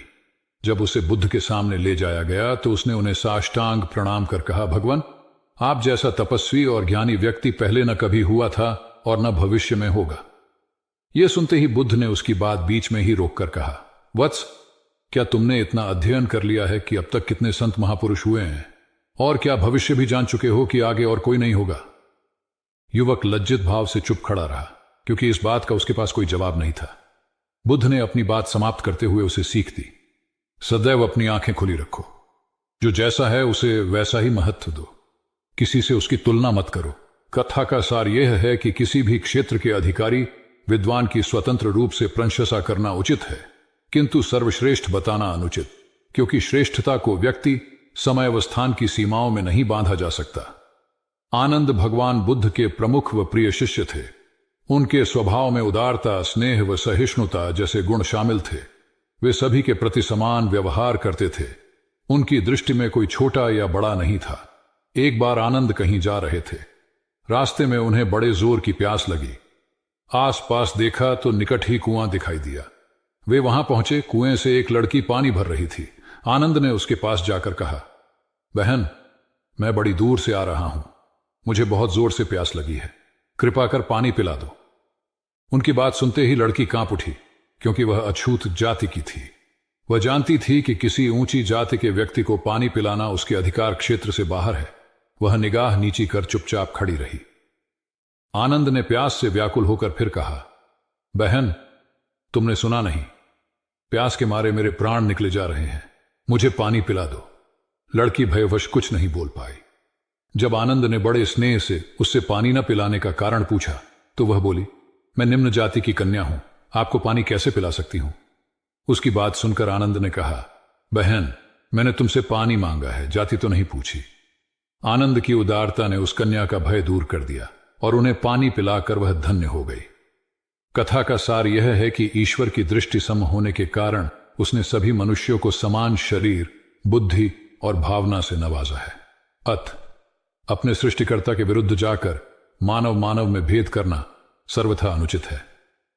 एक बार भगवान बुद्ध अपने शिष्यों के साथ पाटलिपुत्र पहुंचे। सभी लोग एक विहार में रुके। भोजन के बाद बुद्ध ने आनंद से अगले दिन से प्रवचन आरंभ करने को कहा। अगले दिन बुद्ध का प्रवचन सुनने बड़ी संख्या में लोग उपस्थित थे। बुद्ध प्रवचन देने के बाद लोगों से मिलते, उनकी समस्याएं सुनते और नेक सलाह देते। एक दिन प्रवचन के समय बुद्ध के शिष्य आनंद ने उनसे पूछा, भंते, आपके सामने हजारों लोग बैठे हैं, बताइए कि इनमें सबसे सुखी कौन है? बुद्ध ने एक विहंगम दृष्टि भीड़ पर डालते हुए कहा, वह देखो, सबसे पीछे एक दुबला पतला फटे वस्त्र पहने जो आदमी बैठा है, वह सर्वाधिक सुखी है। आनंद सहमत नहीं हुआ। वह बोला, यह कैसे संभव है? वह तो बहुत दयनीय जान पड़ता है। बुद्ध ने अपनी बात सिद्ध करने के लिए बारी बारी से सामने बैठे लोगों से पूछा, तुम्हें क्या चाहिए? किसी ने संतान मांगी तो किसी ने मकान, कोई रोग मुक्ति चाहता था तो कोई अपने शत्रु पर विजय। ऐसा एक भी व्यक्ति नहीं था जिसे कोई इच्छा ना हो। अंत में बुद्ध ने उस फटेहाल आदमी को बुलाकर पूछा, तुम्हें क्या चाहिए? उसने हाथ जोड़कर जवाब दिया, कुछ नहीं। यदि ईश्वर को मुझे कुछ देना ही है तो बस इतना कर दें कि मेरे अंदर कभी कोई चाह पैदा ना हो। मैं ऐसे ही स्वयं को सबसे बड़ा सुखी मानता हूं। उसकी बात सुनकर आनंद से बुद्ध ने कहा, आनंद, जहां चाह है वहां सुख नहीं हो सकता। आनंद ने बुद्ध की इस शिक्षा को सदा के लिए गांठ बांध लिया। सार यह है कि लालसा से लोभ बढ़ता है, जो असंतोष का जनक होता है। यदि सही अर्थों में सुख पाना है तो किसी लालसा की बजाय उपलब्ध स्थितियों में संतुष्ट रहना चाहिए। गौतम बुद्ध ने बहुत से अज्ञानी लोगों को सम्यक दृष्टि प्रदान की थी। तब को बात है, कौसाम्बी में एक ब्रह्मचारी रहता था। उसे अभिमान था कि उस जैसा कोई विद्वान नहीं है, इसलिए अपने साथ सदैव जलती मशाल रखता था। गौतम बुद्ध ने देखा तो उससे पूछा, अरे, ये मशाल लिए क्यों घूमते हो? ब्रह्मचारी ने उत्तर दिया, सभी प्राणी अंधकार और अज्ञान में पथश्रष्ट हैं, उन्हें रास्ता दिखाने के लिए मशाल लिए घूमता हूं। तथागत ने पूछा, क्या तुम्हें 4 प्रकार की विद्याओं, शब्द विद्या, नक्षत्र विद्या, राज विद्या व युद्ध विद्या का पूर्ण ज्ञान है? ब्रह्मचारी ने अपनी अनभिज्ञता प्रकट करते हुए मशाल फेंक कर तथागत के चरणों में मस्तक झुका दिया। उसका ज्ञान गर्व चूर हो गया। जो दूसरों को मूर्ख समझकर उनसे घृणा करता है, वो उस व्यक्ति की तरह है जो स्वयं अंधा होकर दूसरों को मशाल दिखाता घूमता है। अहंकारी कभी विवेकवान नहीं हो सकता और बिना विवेक के सत असत का ज्ञान नहीं हो सकता। अंततः ऐसे विवेकांत व्यक्ति को जीवन में कोई उपलब्धि प्राप्त नहीं होती, हताशा ही हाथ लगती है। काशाय वस्त्र पहन लिए। उसने सुना आप एकाहारी हो गए हैं, वह भी एकाहारी हो गई। आपने उत्तम पलंग पर सोना त्याग दिया है तो इसने भी त्याग दिया। आपने माला का त्याग किया, गंध का त्याग किया तो इसने भी वह सब त्याग दिया। मायके वाले इसे संदेश भेजते हैं, वे इसे ले जाना चाहते हैं, लेकिन यह यहीं रहती है, इसी कक्ष में। यह गुण की मूर्ति है। राजा स्नेह से अपनी बहू को देखते रहे। अचानक तथागत उठे, उस कक्ष से बाहर चले गए। शाक्य मुनि ने शिष्यों को शांत रहने को कहा था, लेकिन वे स्वयं उस कक्ष से बाहर चले गए। मैं हमेशा सोचता हूं उस पल क्या हुआ होगा, उनके मन के भीतर कैसे कैसे विचार उठते होंगे। क्या संबोधि एक लघु क्षण होता है या दीर्घ क्षण? क्या संबोधि एक अनंत अभ्यास है? क्या संयम उसका गरुड़यान है? धम्मपद का 13वां श्लोक बार बार याद आता है। यथागारम दुचेन बुट्टी समति विभजती एवं अभावितम चित्तम राघो समति विभजती।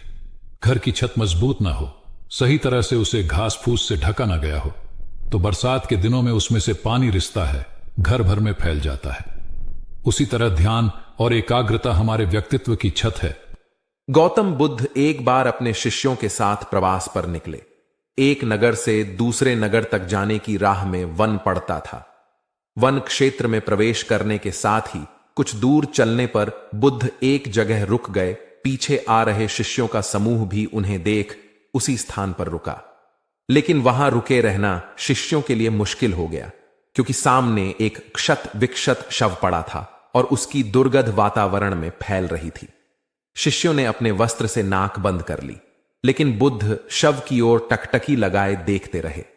एक शिष्य ने साहस कर विनम्रता पूर्वक गौतम बुद्ध से अनुरोध किया, भगवान, यहां से शीघ्र चलना ही उचित होगा। यहां शव पड़ा है और बहुत दुर्गंध आ रही है। बुद्ध मुस्कुराए और शिष्यों की ओर उन्मुख होते हुए बोले, बताइए, इस सब में सौंदर्य दिखाई देता है? शिष्यों ने कहा, भगवान, यह कैसा प्रश्न है? सौंदर्य और शव में?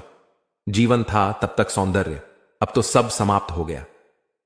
बुद्ध ने शव की ओर इशारा करके बताया, देखो, जब कभी यह व्यक्ति जीवित रहा होगा, इसकी दंत पंक्तियां अद्वितीय रही होंगी।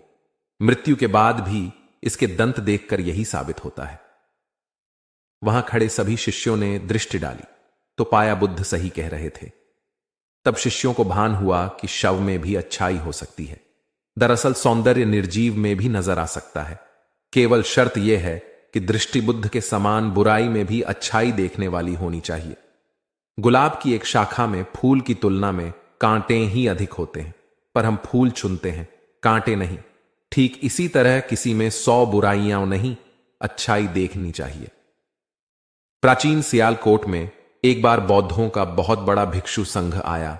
इस संघ को एक ऐसे वेद पाठी ब्राह्मण के विषय में झांत हुआ जो इतना रूढ़िवादी था कि किसी अवैदिक पंडित की छाया भी स्वयं पर नहीं पड़ने देता था। उसे सुधारने का बीड़ा एक भिक्षु ने उठाया। अगले दिन वह अपना भिक्षा पात्र लेकर ब्राह्मण के घर पहुंच गया और पूछा, कुछ आहार पानी की सुविधा है?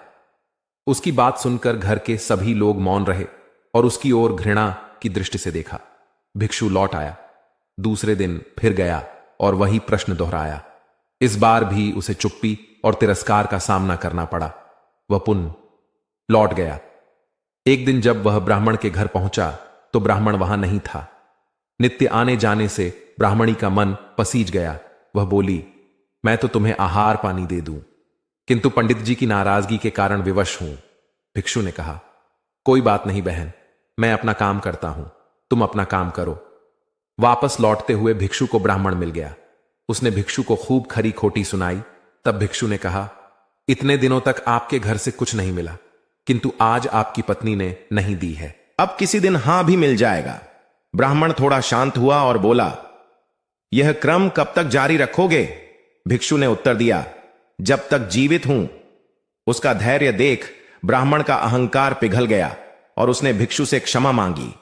वस्तुतः धैर्य व सहिष्णुता के बल पर बड़ी से बड़ी प्रतिकूलता को अनुकूलता में बदला जा सकता है। भगवान बुद्ध के प्रवचन सुनने के लिए एक व्यक्ति नियमित रूप से आता था। इस प्रकार उसे 1 माह हो चुका था, किंतु उसके जीवन पर कोई प्रभाव नहीं पड़ा। भगवान बुद्ध उपदेश में कहते थे कि धर्म पर चलो, अपने जीवन से राग द्वेष को दूर करो, काम क्रोध लोभ मोह और अहंकार से सदा दूर रहो।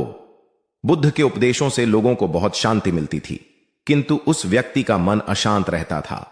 एक दिन उसने बुद्ध से जाकर कहा, हे प्रभु, मैं 1 माह से आपका उपदेश सुन रहा हूं, किंतु उसका तनिक भी असर मेरे आचरण पर नहीं पड़ा। मैं बहुत परेशान हूं, मुझे क्या करना चाहिए? बुद्ध उनकी बात सुनकर बोले, तुम कहां के रहने वाले हो? उसने कहा, श्रावस्ती का। बुद्ध ने अगला प्रश्न किया, वह यहां से कितनी दूर है? उसने अनुमान से बता दिया। बुद्ध ने पुनः जिज्ञासा प्रकट की, कितना समय लगता है? उस व्यक्ति ने हिसाब लगाकर बता दिया। बुद्ध ने कहा, अब बताओ कि क्या तुम यहां पर बैठे बैठे ही अपने घर पहुंच सकते हो? उसने कहा, यह कैसे हो सकता है? वहां पहुंचने के लिए तो चलना होगा। तब बुद्ध ने बड़े प्रेम से उसे समझाया, जैसे चलने पर ही पहुंचा जा सकता है, वैसे ही अच्छी बातों पर अमल करने से ही लाभ होता है। हे प्यारे, तुम मेरे ज्ञान के साथ अपने कर्म को जोड़ दो, तब तुमको उत्तम फल मिलेगा। उस व्यक्ति को अपनी गलती समझ में आ गई। उसने अपने जीवन में सुधार कर लिया, जिससे उसका जीवन सदाचारी बन गया। एक छोटी सी नदी थी, उसके दोनों किनारों पर लोग रहते थे। नदी के पानी से दोनों ओर के लोग अपना अपना काम चलाते थे और सुखमय जीवन बिताते थे। एक बार संयोग से पानी को लेकर दोनों पक्षों में तनातनी हो गई। वे एक दूसरे पर आरोप लगा रहे थे कि तुम ज्यादा पानी ले रहे हो। जब आपसी बातचीत में मामला नहीं निपटा तो वे मरने मारने पर उतारू हो गए। उनके पास जो भी हथियार थे उन्हें तत्काल निकाल लाए और एक दूसरे पर टूट पड़ने को आमादा हो गए। तभी किसी ने जाकर भगवान बुद्ध को सूचना दी। उन्होंने दोनों पक्षों के प्रतिनिधियों को बुलाया और तकरार का कारण पूछा। दोनों प्रतिनिधियों ने अपना अपना पक्ष रखा। बुद्ध ने दोनों की बातें सुनी और मुस्कुराकर कहा, तो तुम लोग क्या करोगे? दोनों प्रतिनिधियों ने आवेश में आकर कहा, हम खून की नदियां बहा देंगे।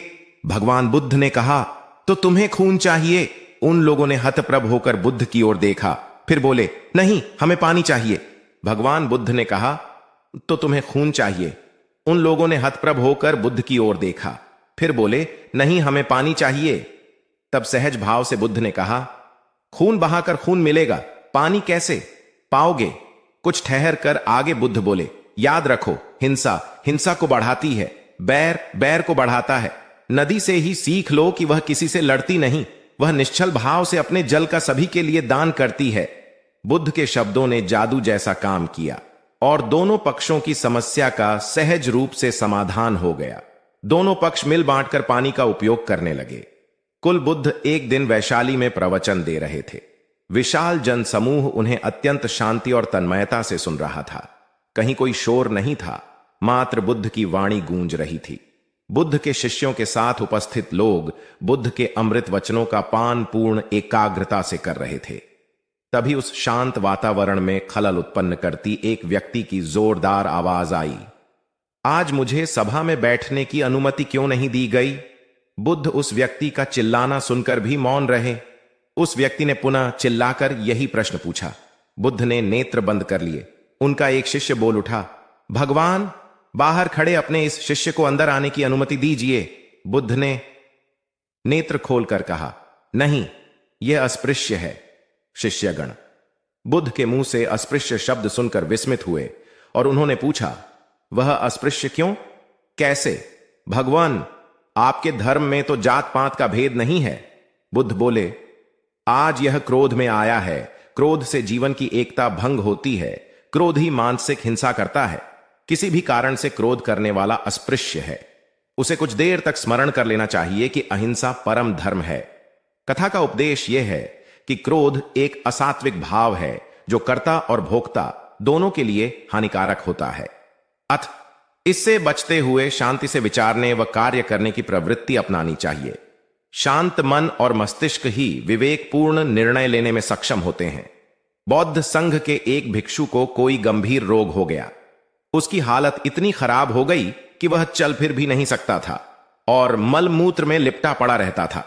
उसकी यह हालत देख उसके साथी भिक्षु भी उसके पास नहीं आते और घृणा से मुंह फेर कर आसपास से निकल जाते थे। कुछ दिनों बाद बुद्ध को यह बात पता चली तो वे तत्काल अपने प्रिय शिष्य आनंद के साथ उस भिक्षु के पास पहुंचे। उसकी दयनीय दशा से उन्हें घोर कष्ट हुआ। उन्होंने भिक्षु से पूछा, तुम्हें कौन सा रोग हुआ है? भिक्षु बोला, भगवान, मुझे पेट की बीमारी है। बुद्ध ने स्नेह से उसके सिर पर हाथ फेरते हुए प्रश्न किया, क्या तुम्हारी परिचर्या करने वाला कोई नहीं है? भिक्षु की ना सुनते ही बुद्ध ने आनंद से कहा, पानी लेकर आओ, हम लोग पहले इसका शरीर स्वच्छ करेंगे। आनंद पानी लेकर आए।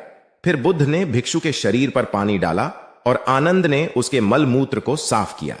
अच्छी तरह धो पोंछ कर बुद्ध ने भिक्षु के सिर को पकड़ा और आनंद ने पैरों को।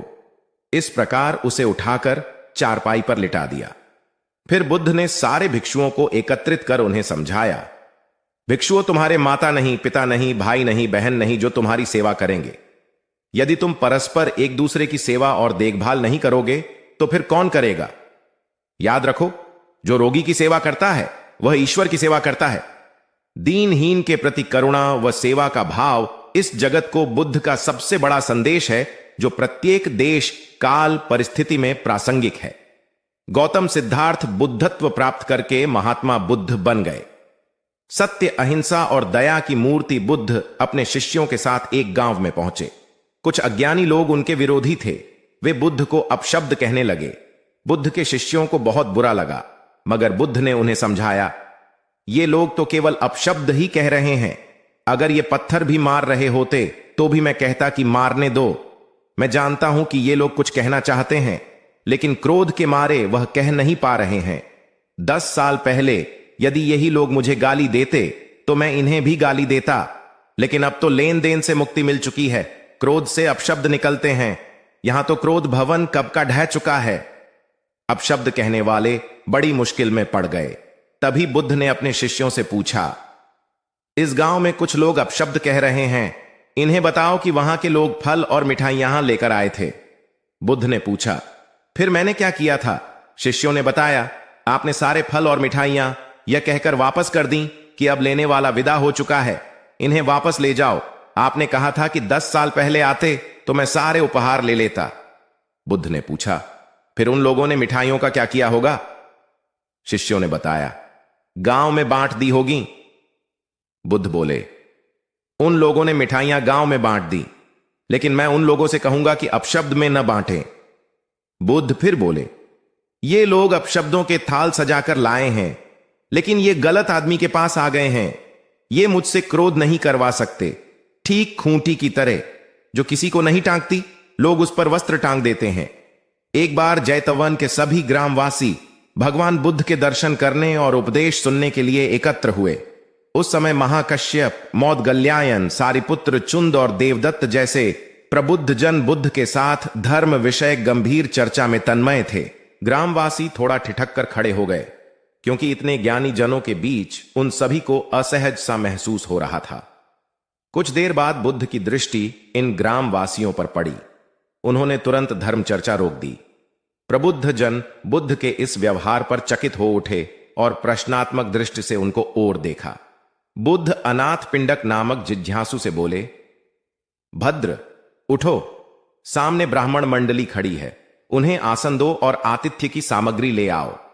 अनाथ पिंडक ने पीछे मुड़कर देखा तो उसे ब्राह्मण मंडली तो कहीं नहीं दिखी।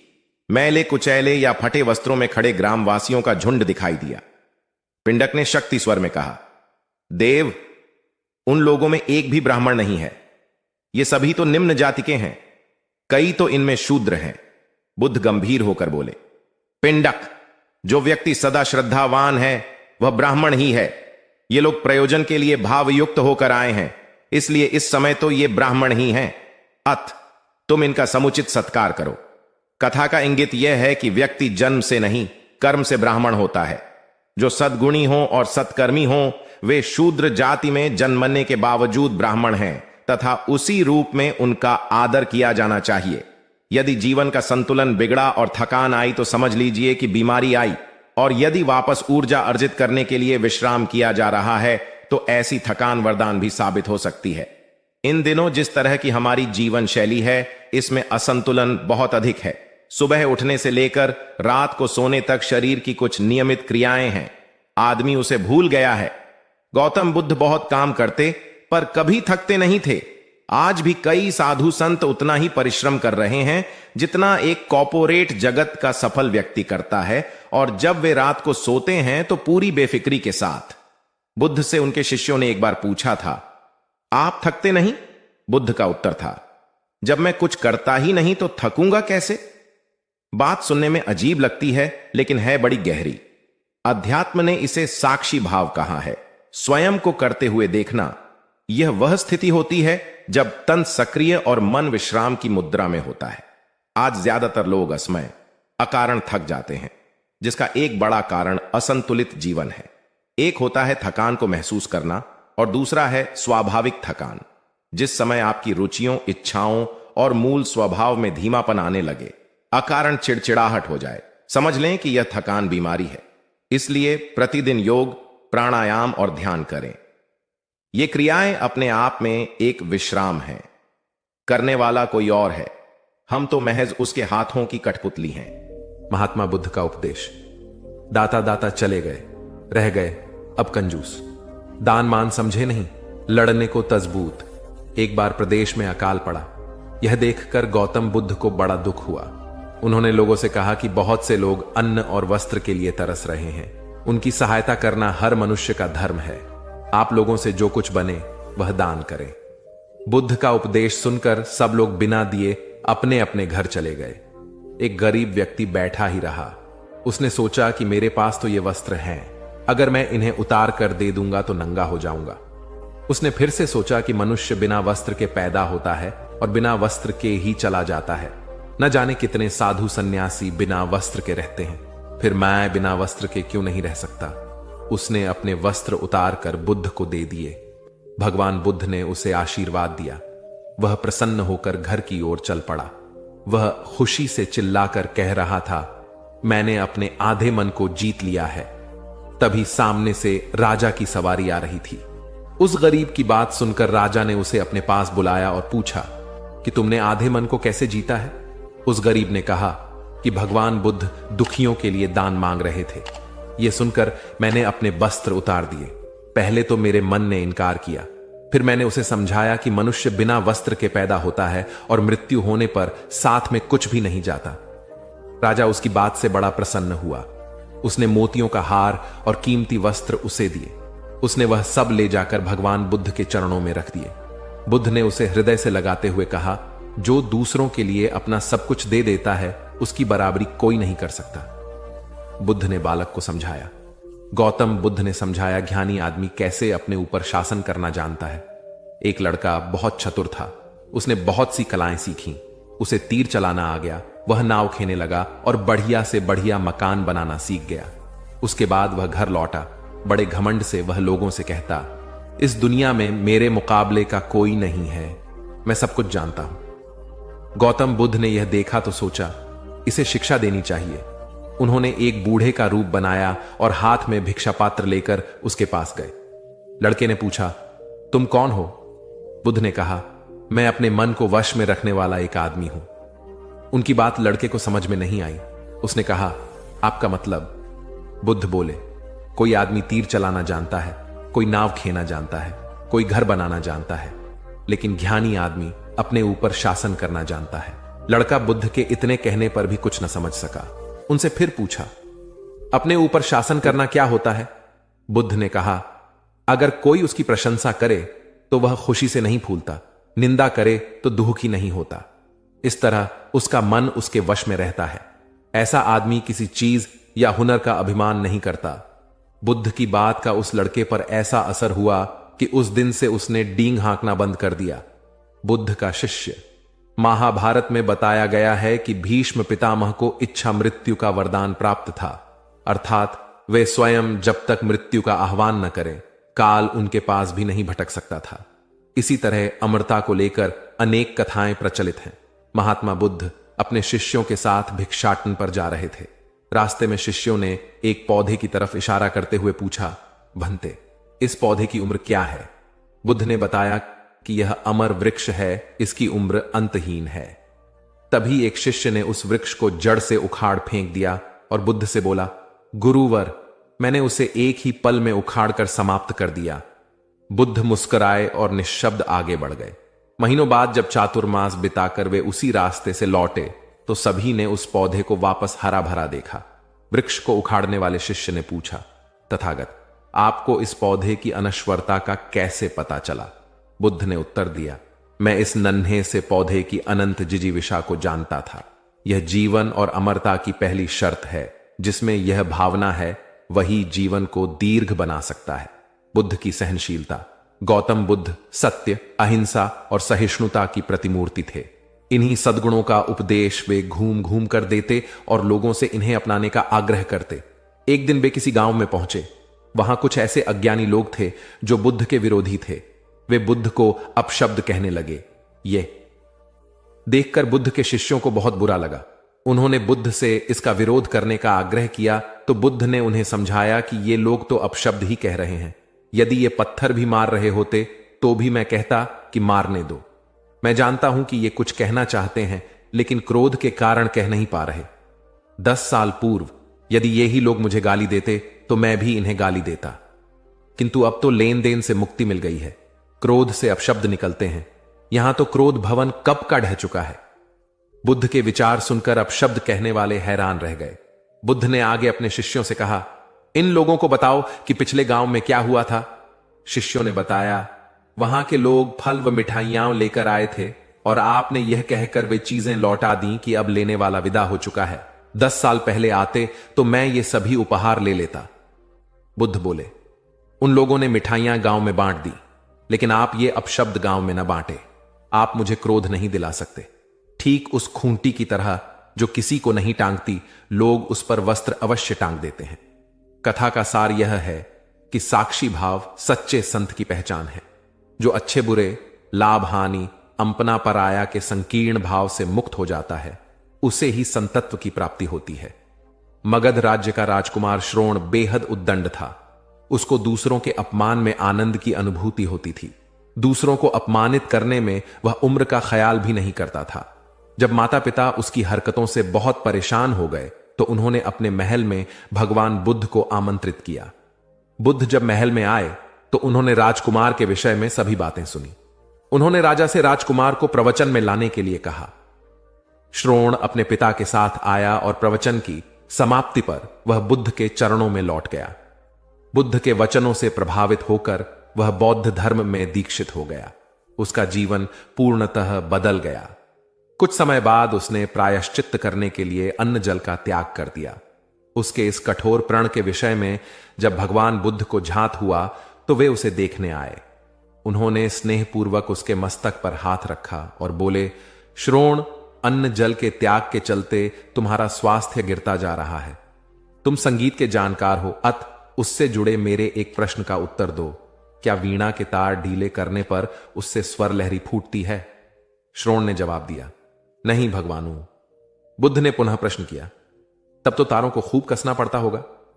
श्रोण बोला, नहीं, अधिक कसने से तार टूट सकते हैं। तब तथागत बोले, वीणा से मधुर संगीत निकालने के लिए उसके तारों को न तो अधिक ढीला रखना चाहिए और न ही अधिक कसना चाहिए। इसी प्रकार हमारा जीवन भी एक वीणा की तरह ही है, जिसे भली भांति चलाने के लिए सभी वस्तुओं का पूर्ण त्याग उचित नहीं है। श्रोण ने कठोर प्रतिज्ञा से मुक्ति ले ली और सहज जीवन जीने लगा। यह कथा जीवन को नैसर्गिक तरीके से जीने पर बल देती है, जिसमें उचित आवश्यकताओं की पूर्ति और अतिरिक्त इच्छाओं पर नियंत्रण का संदेश शामिल है। यदि जीवन को आवश्यकता, पूर्ति और संयम के संयम से संचालित किया जाए तो परम शांति प्रदायक होता है। गौतम बुद्ध को उनके अनुयायी यदि स्नेह से कहीं बुलाते तो वे अवश्य जाते। फिर जब बुद्ध पहुंचते तो श्रोताओं की भारी भीड़ उमड़ पड़ती। बुद्ध के वचनों में जो अमृतत्व होता था उसका पान करना सभी को प्रीतिकर लगता था। उनके उपदेशों में ऐसा कुछ अवश्य होता था जिससे गंभीर समस्याएं सुलझ जाती और कुछ न कुछ सार्थक भी प्राप्त होता। एक गरीब किसान गौतम बुद्ध का बहुत बड़ा भक्त था। एक दिन वह बुद्ध के पास आया और अपने गांव आने का आग्रह किया। बुद्ध उसके गांव पहुंचे तो सारा गांव उन्हें देखने व सुनने के लिए उमड़ पड़ा, किंतु वह किसान नहीं आया। हुआ यह कि उसी दिन किसान के बैलों की जोड़ी कहीं खो गई। किसान इस दुविधा में रहा कि बुद्ध का प्रवचन सुने या अपने बैलों को खोजे। काफी सोचने के बाद उसने अपने बैलों को खोजने का निर्णय किया। घंटों भटकने के बाद बैल मिले। थका हारा किसान घर आया और भोजन कर सो गया। अगले दिन वह अति संकोच से क्षमा प्रार्थी बन बुद्ध के पास पहुंचा तो वे बड़े स्नेह से बोले, मेरी दृष्टि में यह किसान मेरा सच्चा अनुयायी है। इसने उपदेश से अधिक महत्व कर्म को दिया। यदि यह कल बैलों को न ढूंढते हुए उपदेश सुनता तो मेरी बातें इसकी समझ में नहीं आती, क्योंकि मन बैलों में अटका रहता। इसने कर्म को महत्व देकर प्रशंसनीय काम किया। सार यह है कि हम जहां जिस भूमिका में हों उसका ईमानदारी से निर्वाह करें। यही सच्ची आध्यात्मिकता है, क्योंकि प्रत्येक धर्म कर्म को ही सर्वोपरि महत्व देता है। गौतम बुद्ध को उनके अनुयायी यदि स्नेह से कहीं बुलाते तो वे अवश्य जाते। फिर जब बुद्ध पहुंचते तो श्रोताओं की भारी भीड़ उमड़ पड़ती। बुद्ध के वचनों में जो अमृतत्व होता था उसका पान करना सभी को प्रीतिकर लगता था। उनके उपदेशों में ऐसा कुछ अवश्य होता था जिससे गंभीर समस्याएं सुलझ जाती और कुछ न कुछ सार्थक भी प्राप्त हो। सार यह है कि हम जहां जिस भूमिका में हो उसका ईमानदारी से निर्वाह करें। यही सच्ची आध्यात्मिकता है, क्योंकि प्रत्येक धर्म कर्म को ही सर्वोपरि महत्व देता है। गौतम बुद्ध के पास उनका प्रिय शिष्य पूर्ण पहुंचा। बुद्ध ध्यानावस्था में बैठे थे। पूर्ण के पहुंचने पर उन्होंने आंखें थोड़ी सी खोली और पूर्ण से आने का कारण पूछा तो उसने कहा, मैं धर्म प्रचार के लिए जाना चाहता हूं, आपकी आज्ञा चाहिए। बुद्ध मुस्कुराए और कहा कि पूर्ण, धर्म की राह बहुत मुश्किल है। तुम लोगों को अच्छी बातें बताने जाओगे और लोग तुम पर नाराज होंगे। हो सकता है कि अपशब्द भी कहे। इस पर पूर्ण ने कहा, कोई बात नहीं, मैं यह सोचकर उनकी बातों पर ध्यान नहीं दूंगा कि उन्होंने अपशब्द ही कहे, पिटाई तो नहीं की। बुद्ध बोले, हो सकता है कि कुछ लोग हाथ उठा दें। पूर्ण ने कहा, तब मैं यह सोचकर उन्हें क्षमा कर दूंगा कि उन्होंने मुझ पर शस्त्रों से प्रहार तो नहीं किया। बुद्ध फिर बोले, हे पूर्ण, हो सकता है कि कुछ लोग तुम पर शस्त्रों का भी उपयोग करें। पूर्ण ने उत्तर दिया, तब मैं यह सोचकर उनके प्रति कोई प्रतिकार की भावना नहीं रखूंगा कि उन्होंने मुझे मारा, पर जान से तो नहीं मार डाला, मुझे जीवित छोड़ दिया। बुद्ध ने फिर कहा, और यदि तुम्हारे प्राण ही ले लिए तब? पूर्ण ने तत्क्षण सिर झुकाकर कहा, तब मैं उनका आभारी रहूंगा कि उन्होंने धर्म के मार्ग पर मेरे प्राणों का उत्सर्ग करने में मेरी सहायता की। मैं उनके प्रति कृतज्ञ रहूंगा। तब बुद्ध ने आंखें खोली और आशीर्वाद देकर अनुमति दी तथा पूर्ण से कहा, अब तुम धर्म प्रचार करने के पात्र हो। जो किसी में भी कोई दोष न देखे वही सच्चा है। अच्छाई के मार्ग पर चलना बहुत मुश्किल काम है। जो इस राह पर चलता है उसके मार्ग में अनेक बाधाएं आती हैं, लेकिन जो व्यक्ति किसी में भी दोष न देखे वही बाधाओं को सहजता से पार कर अपने लक्ष्य को पूरा कर पाता है। एक बार गौतम बुद्ध जब वन से गुजर रहे थे तब एक राक्षसी हाथ में तलवार लेकर प्रकट हुई और कहा, अरे बुद्ध, आज तुम्हारे प्रेम को मेरी घृणा के सामने झुकना ही पड़ेगा। आज तुम्हारे जीवन का अंतिम दिन है। बुद्ध ने मुस्कुराते हुए उत्तर दिया, मैं घृणा, उपहास और द्वेष के आगे नतमस्तक नहीं होऊंगा। मैं निंदा, प्रशंसा अथवा उपहास किसी से भी प्रभावित नहीं होता। तुम मुझसे इतनी घृणा करती हो, पर मैं तो तुमसे भी प्रेम करता हूं। राक्षसी ने पूछा, तुम मुझसे प्रेम क्यों करते हो? बुद्ध बोले, मैं तुम्हें मां का रूप देख रहा हूं और मां तो प्रेम का रूप होती है, उसमें हिंसा हो ही नहीं सकती। इतना सुनते ही राक्षसी के हाथ से तलवार गिर पड़ी। हे बुद्ध, तुम धन्य हो। इतना कहते ही बहदेवी में बदल गई और अंतर्धान हो गई। दरअसल जो लोग दूसरों से द्वेष करते हैं, अंत में एक दिन घृणा उन्हें नष्ट कर देती है। घृणा से घिरे हुए लोगों को एक दिन घृणा ले डूबती है। प्रेम सत्य के आवरण से ढका होता है। सत्य से जुड़ा हुआ व्यक्ति सदैव आनंद में जीता है। सत्य को केवल अपने तक सीमित मत रखो, उसे अपने कर्मों में ढालना होगा। सत्य रूपी गुलाब की खुशबू है कर्म। अपने कर्म को प्रेम और सत्य में डुबोकर करो। प्रेम और सत्य मनुष्य को विकास की ओर ले जाते हैं। ध्यान रहे कि ये दोनों मार्ग ईश्वर की ओर जाते हैं। इस मार्ग पर चलने वाले सहज में ही आनंद और शांति को पा लेते हैं। गौतम बुद्ध भ्रमण करते हुए वैशाली नगर के वन विहार में पहुंचे। उनके आगमन का समाचार पूरे नगर में फैल गया। कुछ ही समय में मानो पूरा नगर उनके दर्शन के लिए उमड़ पड़ा। बड़े व्यापारी, शिक्षाविद, समाज सेवी, अधिकारी और राज परिवार से जुड़े कई वरिष्ठ भी वहां पहुंचे। सभी की भावना थी कि तथागत बुद्ध अपने शिष्यों सहित उनके निवास पर पहुंचे एवं भोज का आमंत्रण स्वीकारें। बुद्ध सभी के निवेदन को सुन रहे थे और स्वभावगत मुस्कान के साथ आमंत्रण का आभार व्यक्त कर रहे थे। तभी वैशाली की यात गणिका आम्रपाली भी वहां पहुंची। वह बुद्ध की शिक्षा से प्रेरित होकर बहुत पहले ही अपनी गणिका वृत्ति त्याग चुकी थी। उसने भी बुद्ध को भोजन का आमंत्रण दिया। बुद्ध ने तत्काल उसे स्वीकार किया और अगले दिन भिक्षुओं सहित उसके घर आने की सहमति दे दी। बुद्ध के एक शिष्य को यह बात अच्छी नहीं लगी कि इतने सारे वरिष्ठों के निवेदन के बावजूद बुद्ध ने आम्रपाली का आमंत्रण स्वीकारा। शिष्य की दृष्टि में आम्रपाली गणिका होने से घृणित कर्म से जुड़ी रही थी।